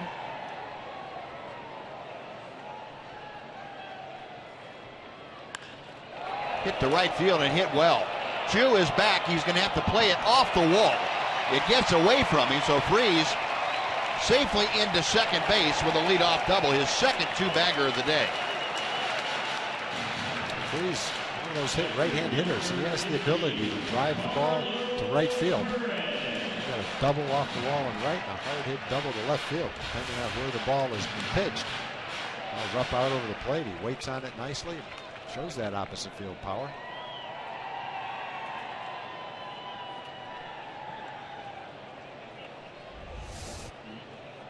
Freese at second. Carlos Perez has singled and walked. He has scored both times that he has been on base here this afternoon. He will try and get Freese over to third any way he can, and he lines one to right. That's going to get the job done. Freese will stop at third as Chu gets the ball back in. But the Angels greet Kobe Lewis with a double and a single to start off this 6th inning. Runners at the corners and nobody out for Taylor Featherston. Again, the bottom of the order continues to be very successful in this game. for the Angels. 2 hits and a walk for Perez. He's already scored a couple of runs. Each of the last 3 hitters have 2 hits apiece. 2 doubles for Freese. Perez, you mentioned, Tom, with 2 singles. Yeah. And Featherston, coming to the plate, has a pair of singles himself. So first and third, nobody out. Featherston an RBI single in the 2nd inning. And he had a little infield tapper for a base hit in the 4th. Angels now with 9 hits against Colby Lewis. Make that 10. There's a base hit to left by Featherston. In to score is Freese. Going around to third is Perez. Into second with the RBI double, Taylor Featherston. It's a 6-0 Angels lead. Last 2 hitters, Perez a 220 hitter, Featherston a 132 hitter. 5 for 5 and a walk in this game. And that is going to be the end of the afternoon for Colby Lewis as Jeff Bannister on out to take the ball from the veteran right-hander. And it looks like Ross Ohlendorf will be called in from the Ranger pen to take over. So Colby allows 10 base hits. He leaves with a couple of runners on. A 6-0 Angel lead at the moment. And a pitching change underway here in Anaheim. We'll be back to Angel Stadium right after this on Fox Sports Southwest.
On Sunday, September 20th, Buckner International presents Christian music sensation David Crowder following the Rangers game with the Mariners. Head to TexasRangers.com/concerts for game tickets and information on how you can see David Crowder's show from the field. Well, the Angels leading 6-0. Colby Lewis finished for the afternoon, and the 33-year-old right-hander Ross Ohlendorf has now taken over, and he will face the top of the Angels order with runners at second and third and nobody out here in the 6th. Ohlendorf in his 10th ball game with the Rangers this year, a 2-0 record, ERA at 3.12, and the opposition hitting .235 against him. Ohlendorf, the native Texan from the Austin area. And Cole Calhoun goes after the first pitch and fouls it straight back. It is 0-1. Calhoun 1 for 3 against Colby Lewis this afternoon. That was a single back in the 2nd inning. It's got Carlos Perez at third, Taylor Featherston at second. Ranger infield now pulled all the way in, trying to prevent any further damage from being done here in the 6th. 0-2 as Ohlendorf pumps in a strike on the inside corner. Saw Ross in the San Diego series. Picked up a win. That Ranger come from behind win was on Tuesday night down there. Worked an inning of shutout baseball.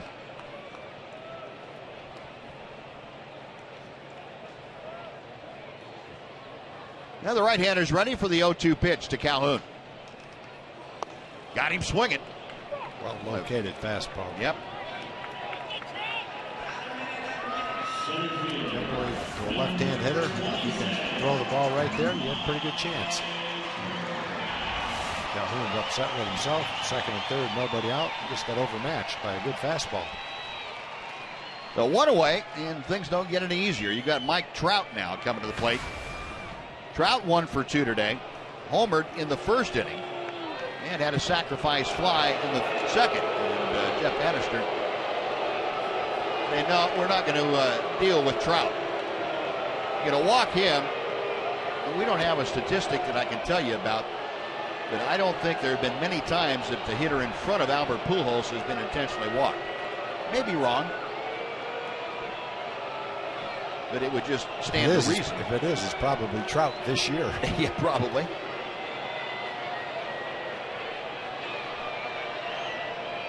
And the fourth wide one will put Mike Trout aboard. So he is aboard. That loads the bases. And it brings up Albert Pujols, who is 0 for 1 today. He's been hit by a pitch and walked. Also struck out. All 3 of those at bats against Colby Lewis.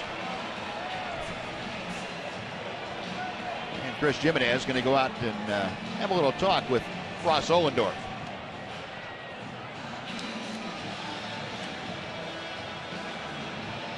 Ross, at 33 years of age, probably has a pretty good feel for what is at stake right here, I would think. Pujols just 1 for 6 in his career against Ohlendorf. So the base is full of Angels with 1 out.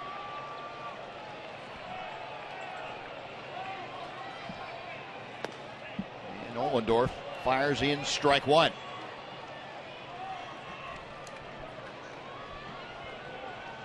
Pujols and Ohlendorf matchups when they were both in the National League. Pujols, of course, with St. Louis, and Ohlendorf worked for parts of 4 seasons with the Pirates. 1 ball and 1 strike.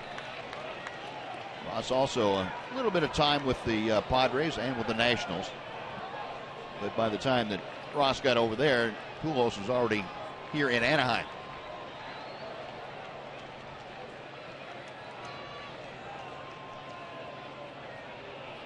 Ohlendorf with the 1-1 pitch. Breaking ball hit high in the air to deep left field. Strasburger back as room in front of the track. Makes the catch. Tagging at third and scoring Carlos Perez. And the ball goes to second now.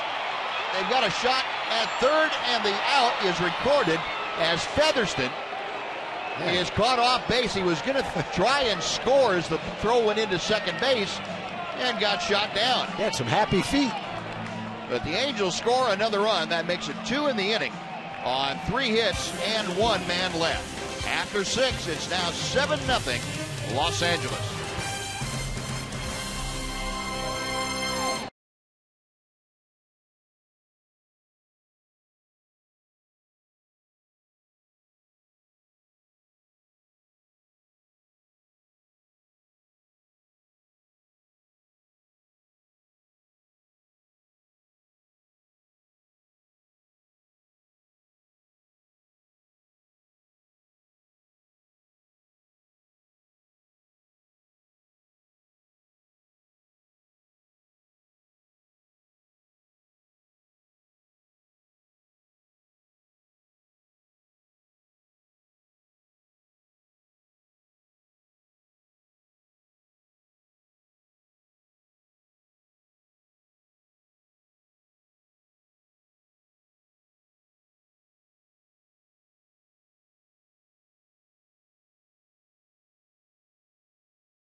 Angels so far. Mike Trout got it started. A first inning home run, his 34th of the year, going the opposite way. And then he turned things over to Taylor Featherston. Had an RBI single in the second. That put the Angels on top by a couple. And then Featherston in the 6th inning had the big RBI double that capped off some scoring. Angels leading 7-0 as we head to the 7th inning. And Corey Rasmus, right-hander for Los Angeles, on now to take over for Hector Santiago.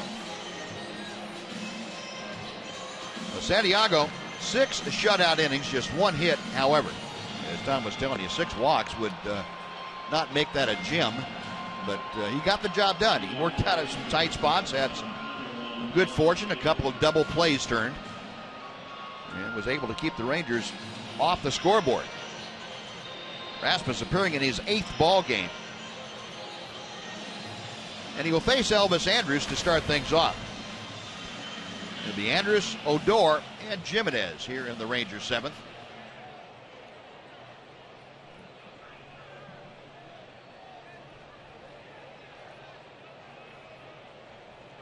Rasmus, a 27-year-old from Columbus, Georgia.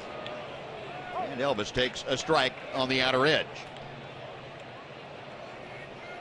Brian Hagan, our statistician, has an interesting tidbit for you, Buzz.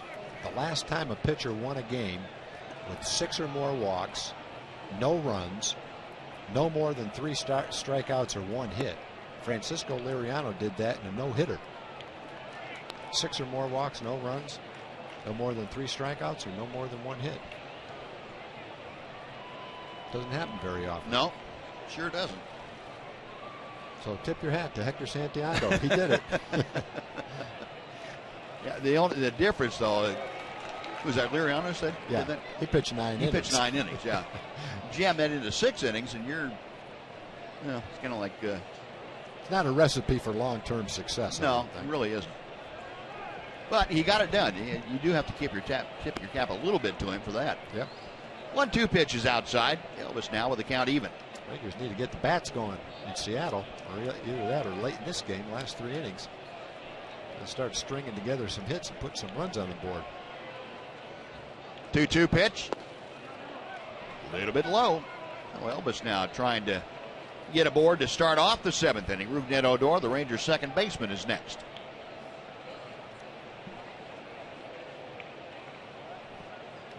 Rasmus ready, the payoff pitch on the way. Hard hit. Freeze able to pull that off his right kneecap. 1 out. And speaking about the Rangers' schedule, Progressive would like to remind you that the Rangers finish up here this afternoon. Then it's on to Seattle for 4 Labor Day afternoon tomorrow, actually late afternoon. Tuesday and Wednesday night, Thursday afternoon, then it's back home to take on the A's for 3, the Astros for a big 4-game series, and then the Mariners. 10-game homestand at Globe Life Park. Don't forget that Astro series read out 4-game series. Everybody wore red to the Ranger ballpark, and make that a sea of red with the Astros coming into town. Rougned Odor, a double in 2 trips. As the only Ranger hit this afternoon. That double was back in the 2nd inning. Rasmus dropping the breaking ball in. It is 1-1. Corey Rasmus came up originally with the Atlanta Braves. That was back in 2013. Came over to the Angels from the Braves that same year.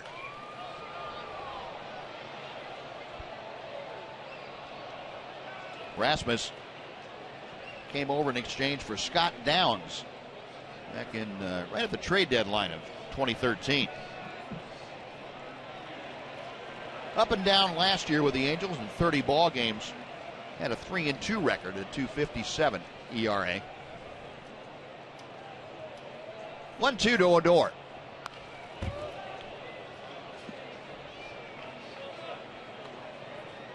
Corey Rasmus, of course, the younger brother of Colby Rasmus, who now plying his trade down in Houston. Colby Rasmus, we will see next week. He's had a big year for the Astros, especially after George Springer went out with the injury, filled in, and he's had almost 20 home runs. Pop foul off the bat of Odor. That's taken care of by Taylor Featherston for out number 2.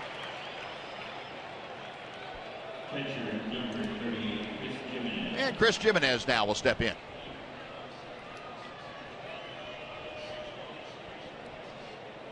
Jimenez this afternoon has walked and lined into a double play. 0 for 1, hitting at an even 260.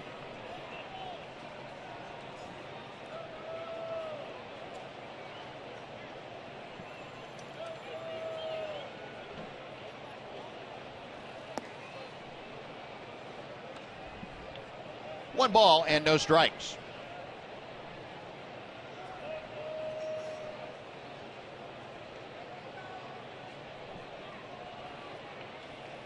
Rasmus back to the plate.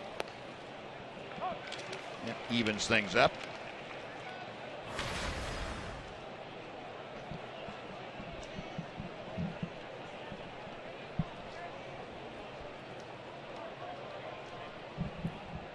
Now time called. Chris backing out of the batter's box.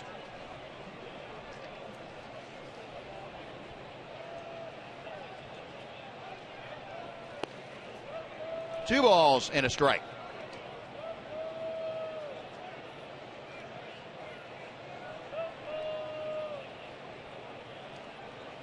The Rangers need one of their patented comeback wins. They've been able to do that, especially on this road trip. All 3 of the wins they've had have been the comeback variety. Jimenez fouls back that next pitch to even the count at 2-2. They've got their work cut out for them, though, today. 7 runs, a lot to make up in your final 3 at-bats.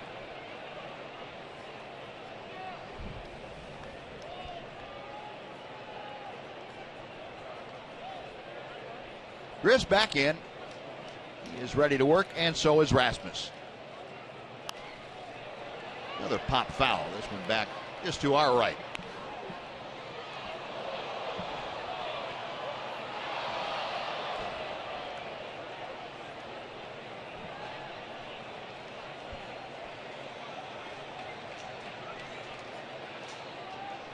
Still 2 balls and 2 strikes. Got him swinging. Rasmus comes in, works a 1-2-3 7th. Rangers are gone. 7-0 Angels after 6.5 here in Anaheim. Now let's join the PA announcer while he introduces God Bless America.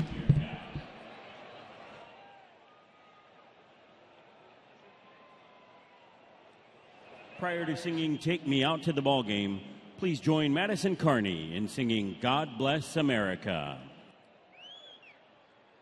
God bless America, land that I love. Stand beside her and guide her through the night with the light from above. From the mountains to the prairies, to the oceans, wide with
And pitching change for the Rangers. As the Angels come to bat, it'll be the young left-hander Andrew Faulkner in his second big league game. Faulkner made his major league debut on Monday down in San Diego. Faulkner, 22 years of age, turned 23 next week from Aiken, South Carolina. Rangers selected him in the 14th round of the 2011 draft. He was out of high school and in Aiken, and in his major league debut worked a third of an inning. Just gave up one hit, so he is on now to face the Angels. And David Murphy, the scheduled hitter, will be replaced by Shane Victorino, it looks like. Victorino's going to take the at-bat for Murphy. Mike Scioscia with the left-hander on the mound gets Victorino up as a pinch hitter.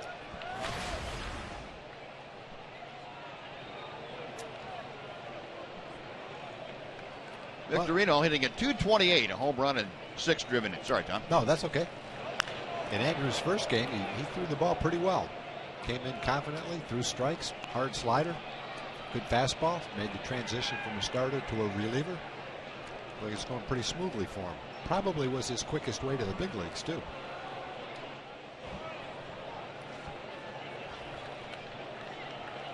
Oh, and 1 the count to Victorino. Good breaking ball from Faulkner. It is 0-2. Andrew had his contract purchased from Round Rock on the 28th of August.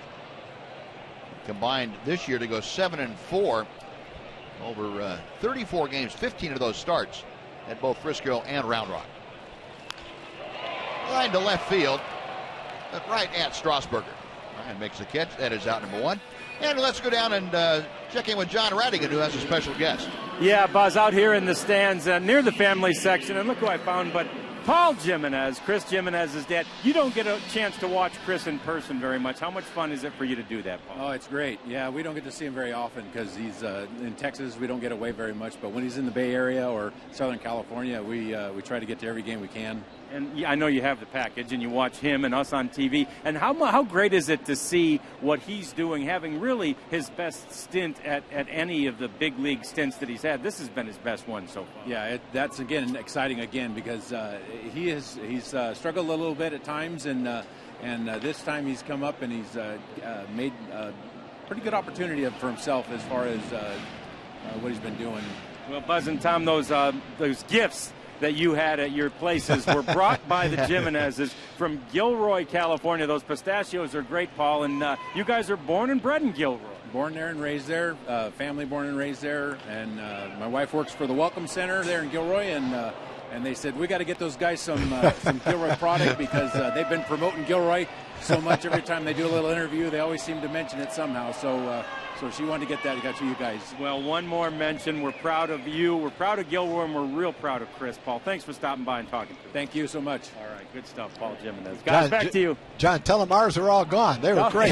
Yeah, they said theirs are all gone already. They killed them. They're gone. It's beautiful. Thank you. Well, we'll have to send you guys some more. That's perfect. Okay. All right, Paul. Thank you. All right. Very, very nice. Very good, John, and very proud Papa, and rightfully so. Rightfully so.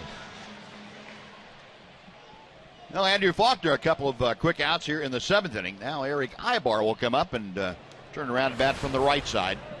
I would think the great thing for Chris is he's had a lot of these opportunities, but to get this opportunity kind of late in the season and then come up and be part of a successful team that's battling for the postseason and be a key contributor has to make it even more sweet. And you think of the number of guys that never get the opportunity to be on a winning club. Ibar gives this a ride to left field. Strasburger back and right in front of the wall makes the catch.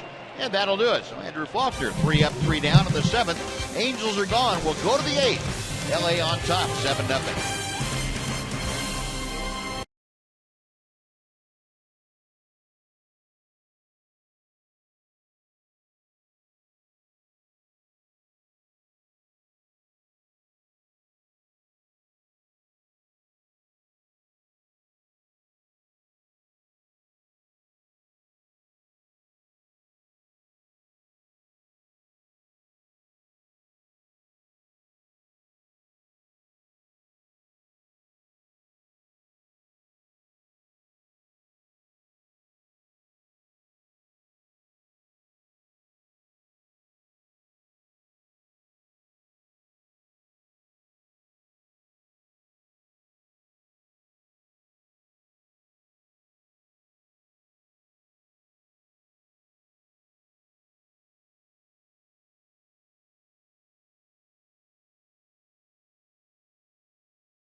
And Mike Socia has gone to the bullpen again. Mike Morin, the changeup specialist.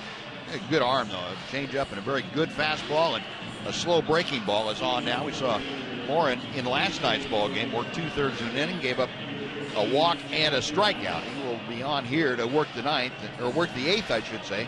Ryan Strasburger, the scheduled hitter, but Joey Gallo has grabbed a bat. He's going to come out and pinch hit for Strasburger. Gallo, who had a couple of starts on this road trip, recalled at the 1st of September, and he's had a little bit of a problem so far. Takes outside for ball one. Gallo for the year now. This is 28th ball game with the Rangers. A .204 average, 5 home runs, and 13 driven in. Morin with the 1-0 pitch. 1 ball and 1 strike. Gallo, so far in this go-around with the Rangers, 0 for 6 with a walk. First major league action since back on the 29th of June. And there's that changeup that makes Morin so tough. 1-2.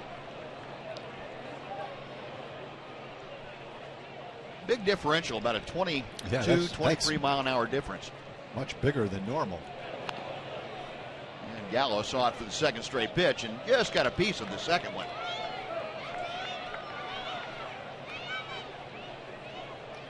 Morin out of the Kansas City area, went to Shawnee Mission South High School, Overland Park, Kansas, in the Kansas City area. Went to North Carolina. Missed off the outside corner. 2 balls and 2 strikes now.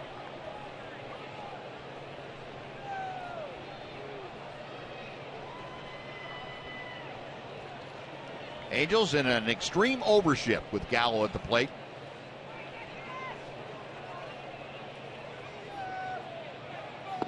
Got him swinging. Morin with the strikeout, 1 away. Now back to the top of the order for Drew Stubbs. Well, after a couple of those 72-4 mile an hour changeups, that was an excellent fastball. He's got good velocity with his fastball, and he located that right where he wanted to on the inside part of the plate. Drew Stubbs getting the first start as a Ranger in center field here this afternoon. 0 for 2 with a walk.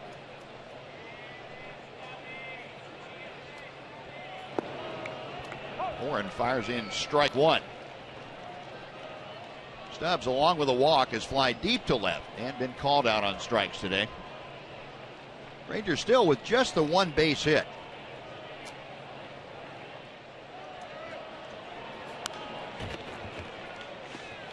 and 2. Morin, the third pitcher, used by Mike Socia this afternoon. Hector Santiago went the first 6.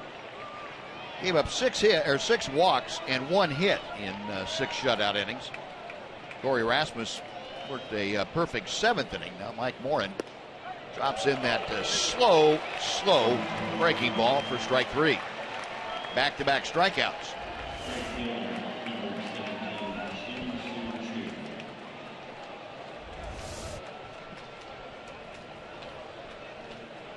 Next, Morin will face Shin-Soo Choo. Choo reached base on a walk his last time up. 0 for 2 officially today.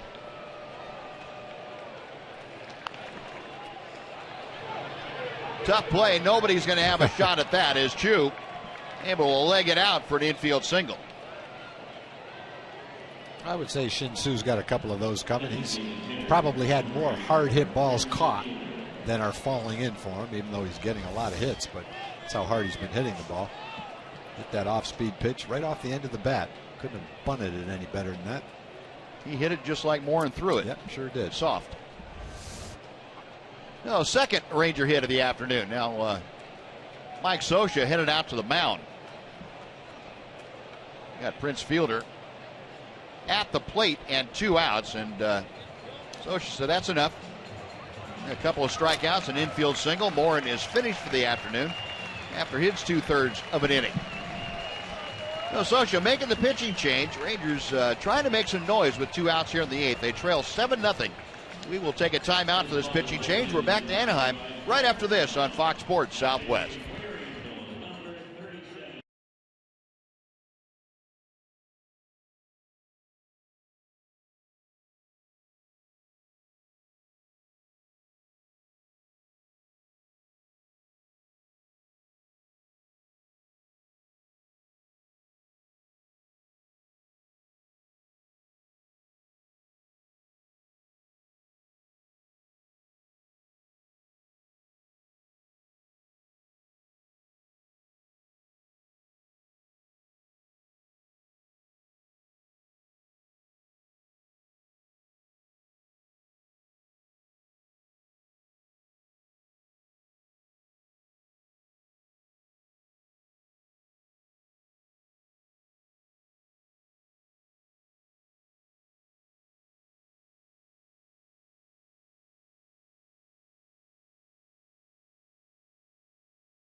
MLB.com at bat, the #1 app for live baseball. You can enjoy live look-ins, highlights, replay reviews, scores, StatCast, live radio broadcasts, and a lot more. At MLB.com at bat right now. Cesar Ramos, left-hander, 31-year-old. He's Southern Californian. He's on for his 54th appearance of the year. He's only worked 46 innings for the Angels, but left-handed specialist on to face Prince Fielder with Shin-Soo Choo at first and 2 outs in the 8th inning. Fielder fouls off that first Ramos offering. It is 0-1. Fielder 0 for 2. Has popped out and struck out. Walked his first time up. Well, that average now at 312. And that's as low as it's been since the 3rd game of the season.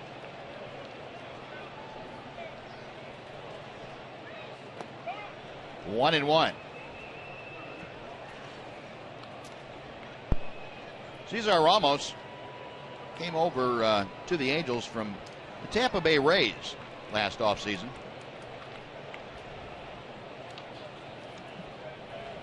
He was with Tampa Bay for the better part of 4 years.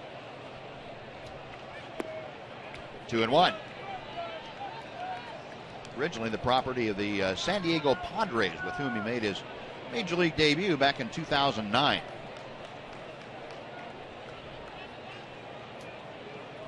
Went to Long Beach State University down here in Southern California. Was on some great Long Beach State teams.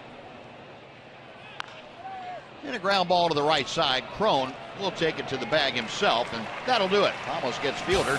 Rangers gone in the 8th. No runs a hit. They leave 1 after 7.5. Angels 7, Rangers nothing.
for Texas as we welcome you back to the Big A in Anaheim. 7-0 now in favor of the Angels, and the Rangers will be done with Anaheim after this game, and then they are headed to the Pacific Northwest. Seattle for the next 4 games. It's a Monday through Thursday series. It includes that Labor Day game tomorrow, and note the early start time on the holiday as Nelson Cruz no doubt gets ready to take on his former team, and Mitch Moreland with really good numbers against the Seattle Mariners. AT&T U-verse reminds you that you can watch Rangers baseball on Labor Day. We'll see you then, guys. Back up to you.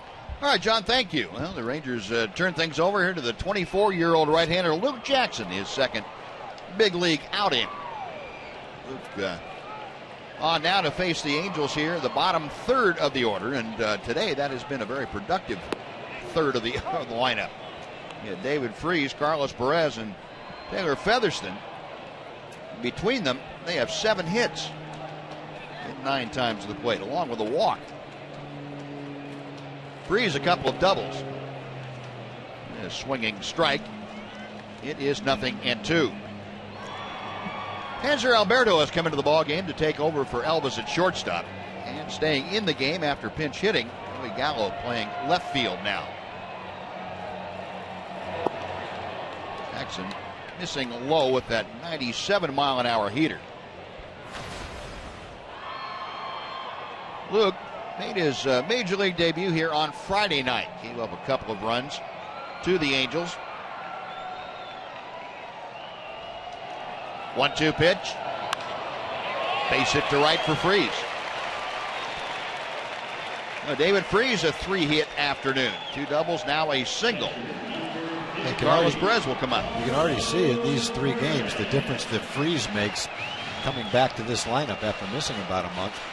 Having his right-handed bat in the middle of the lineup makes them a different team. Having a good game today. Good series against the Rangers. Has the ability to hit the ball hard to right field. That was a 97-mile-an-hour fastball that he hit solidly into right field. Luke started him out with a curveball and a changeup, and he hit the fastball into right field. And Caleb Cowart has come off the Angel bench to pinch run for David Freese. So Cowart, who was no doubt going to move into the defensive alignment, Mike Scioscia saying go ahead and take over now. So he is at first. Nobody out. Carlos Perez has 2 hits and a walk. He has scored all 3 times that he has been on base this afternoon.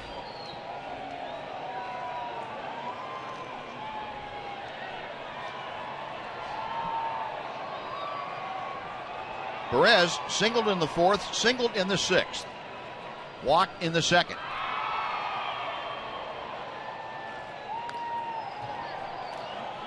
No balls and 2 strikes.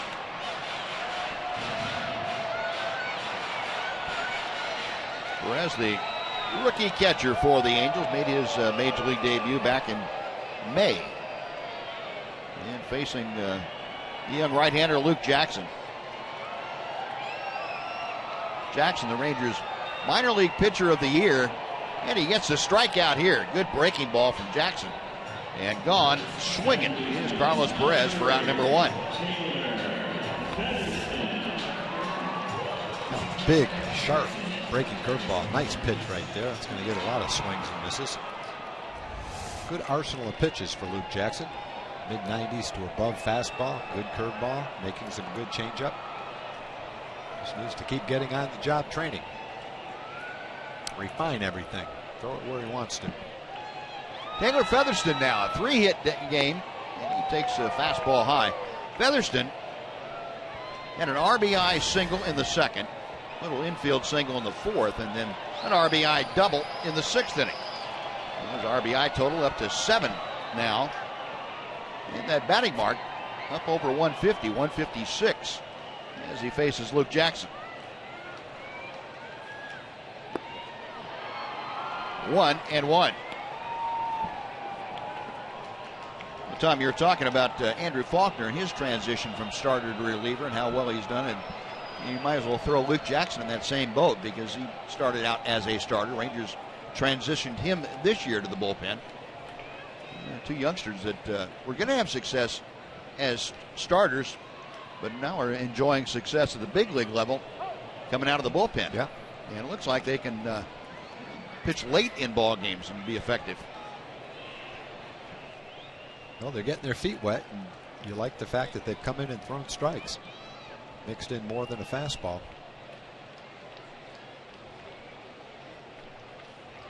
1-2 to Featherston. That's out of play.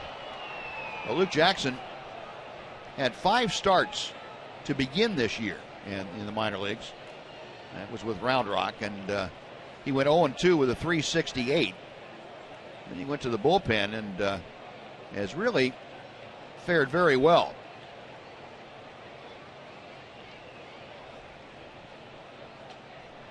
One-two pitch coming.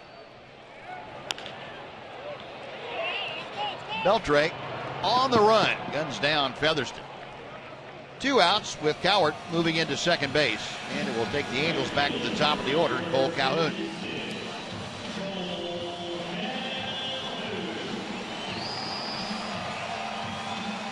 Haven't called Adrian's number very much today. He hasn't had a whole lot of work over there at third.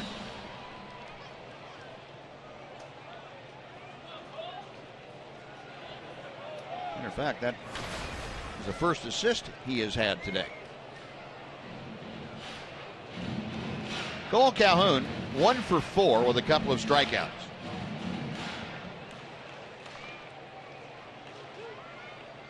Calhoun now at 267 with the average. Got Caleb Cowart out at second base and 2 outs. Angels leading 7-0. They have out hit the Rangers 11-2. Let's pop foul back into the seats.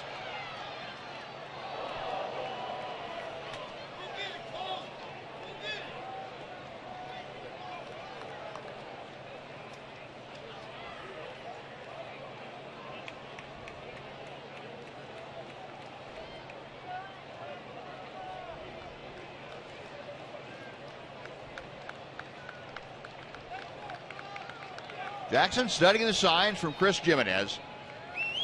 Calhoun is waiting. Good fastball.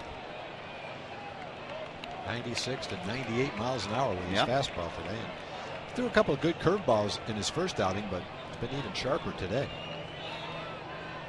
He has Calhoun down the count now. No balls, 2 strikes.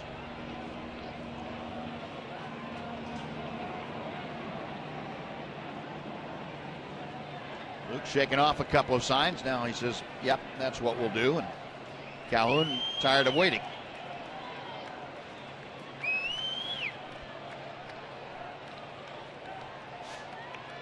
Yeah, the right-hander is ready. He checks second.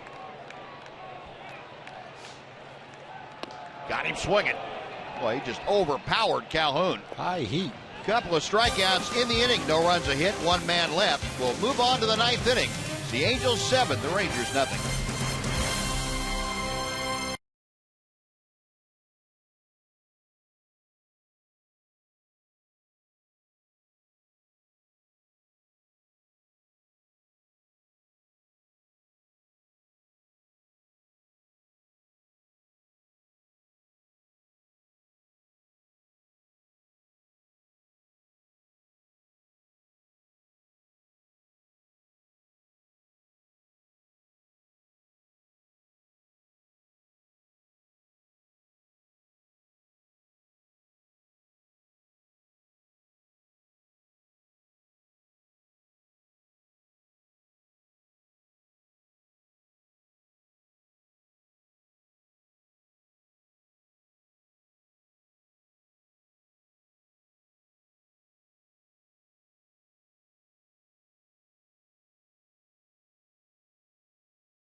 yeah, they do have some work to do. 7-0 Angels. Adrian Beltre, Mike Napoli, and Hanser Alberto, the first three to face Cesar Ramos. Ramos came on to get the final out of the 8th inning. And now he'll face Beltre. Adrian 0 for 2 today with a walk. 1 ball, no strikes. Talking about Ramos and his collegiate career. Went to Long Beach State University. As a sophomore, he played on the same team and he pitched in the same rotation as a couple of teammates here in Anaheim. Jared Weaver and Jason Vargas were also in that rotation his sophomore year. And then during his junior year, Ramos shared an apartment with Evan Longoria and Troy Tulowitzki. That's hobnobbing with some pretty impressive guys. Beltre driving it to right, but Calhoun right up against the wall, able to make the catch for out number 1. Adrian a long out, and Mike Napoli will be next. Not sure how Long Beach State ever lost many games, but it's okay.